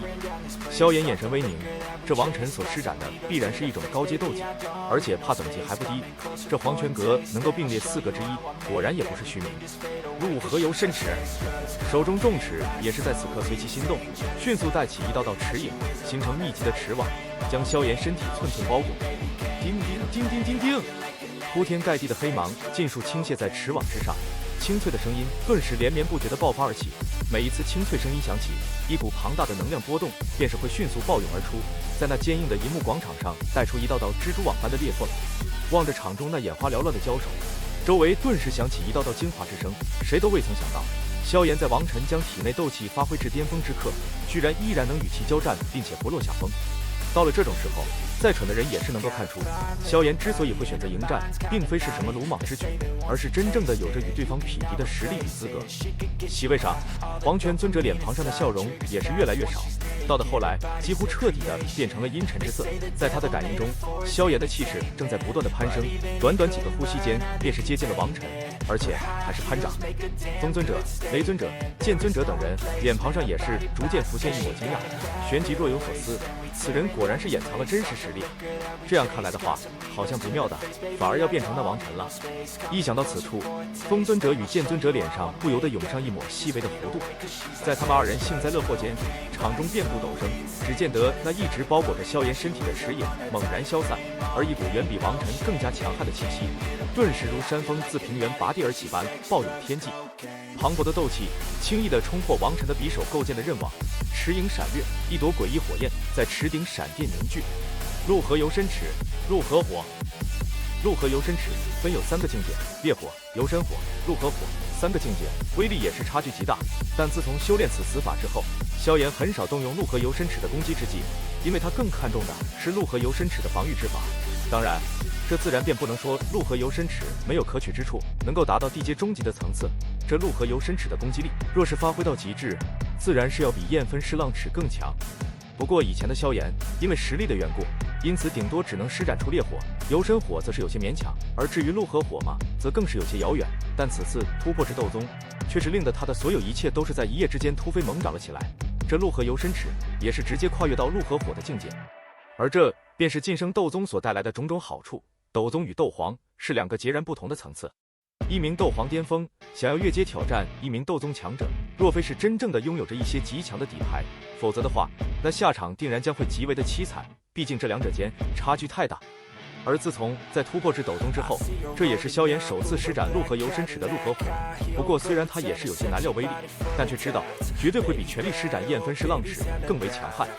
一朵颜色偏向青褐色的诡异火焰，轻飘飘地粘附在池顶处。此火并非是真正的火焰，而是萧炎体内斗气压缩至某个难以想象的地步，方才涌现而出的一朵奇异之火。当然，其实严格说起来，这也并不能算作火焰，顶多只能算作一种有些另类的压缩斗气罢了。将斗气压缩到这种地步，也幸得现在的他达到了斗宗的层次，不然以其以往那斗皇的实力，是绝不可能做到这一点。青褐色的火焰粘附在池顶处，看上去犹如一吹便是要消散一般。然而，就是这朵不起眼的火焰，在伴随着齿风的挥动时，却是犹如一柄无比锋利的利刃般，居然是连空间都是被其生生的撕裂出了一道1指长宽的漆黑裂缝。1尺挥出，没有音爆声以及其他的半点异响，有的只是一种宛如火山爆发之前那一刻的死寂。然而，就是在这轻飘飘的1尺之下，场中识货之人皆是脸色微微一变，唐英、穆青鸾，甚至连那凤青儿，眼中也是瞬间弥漫上一股凝重，望向萧炎的目光中充斥着一股难以置信的震惊。这家伙居然是斗宗强者。虽然萧炎现在的面容有所改变，但看上去依旧颇为年轻。因此，当唐英等人见到那从其体内弥漫而出的气息，居然达到了斗宗这个层次时，心头自然是犹如翻起了惊涛骇浪，久久难以平静。这人，凤青儿黛眉紧皱，美目死死地盯着萧炎。在先前其气息彻底爆发时，那种莫名的熟悉之感，似乎突然变得越加浓郁了许多。他清楚地知道，这种莫名的感觉不会随意出现，而且他的感知也是比常人强上许多。当然，与唐英他们相比，最为此感到呆滞的还是广场之外的那无数人海。从一开始，并没有什么人对萧炎战胜萧炎抱着什么信心，但如今，那从萧炎体内如火山般爆发而出的气息，却是真真切切地超过了王晨。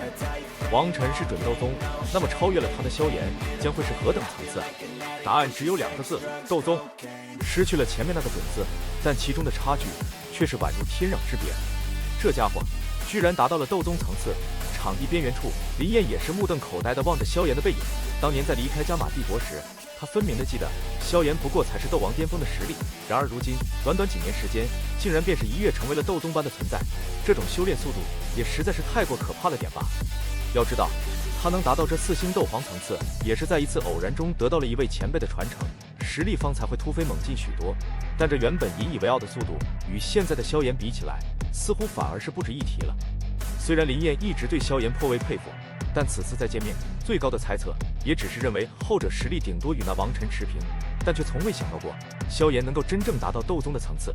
到了现在，他终于明白为什么萧炎敢当众接下王晨的挑战。以他如今的实力，年轻一辈之中能有几人是其对手？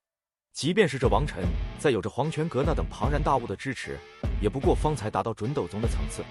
席位之上，黄泉尊者的脸色在这一刻变得异常阴沉，目光阴翳地盯着萧炎。他这一次居然是看走眼了。当然，不仅他看走眼，一旁的雷尊者、风尊者、剑尊者三人脸庞上也是有着许些惊愕。片刻后，眼中掠过一抹凝重。虽说一名斗宗并不可能令得他们如此这般，但这名斗宗的年龄却是不过方才20左右，能够在这种年龄达到这种层次，若不是此人天赋近妖的话，那么便是此人背后应该也是有着极为不菲的背景支持。看来此人有些不简单啊！王晨并非是其对手。剑尊者抚着一缕胡须，缓缓的道。听得剑尊者此话，黄泉尊者眼神也是一寒，声音阴冷的道：“现在可还没结束呢，胡乱猜测只会丢人而已。”剑尊者嘴角一撇，目光望向场中，冷笑道：“我倒是要看看，最终是谁丢人。”在两人针锋相对间，场中局势也是在电光石火间变得异常危险了起来。面对着萧炎那寂静无声的一尺，王晨脸庞上的狰狞之色也是变得僵硬了许多。隐隐间，一股浓郁的危险感觉由心底深处蔓延而出，攀爬自身体的每一个角落。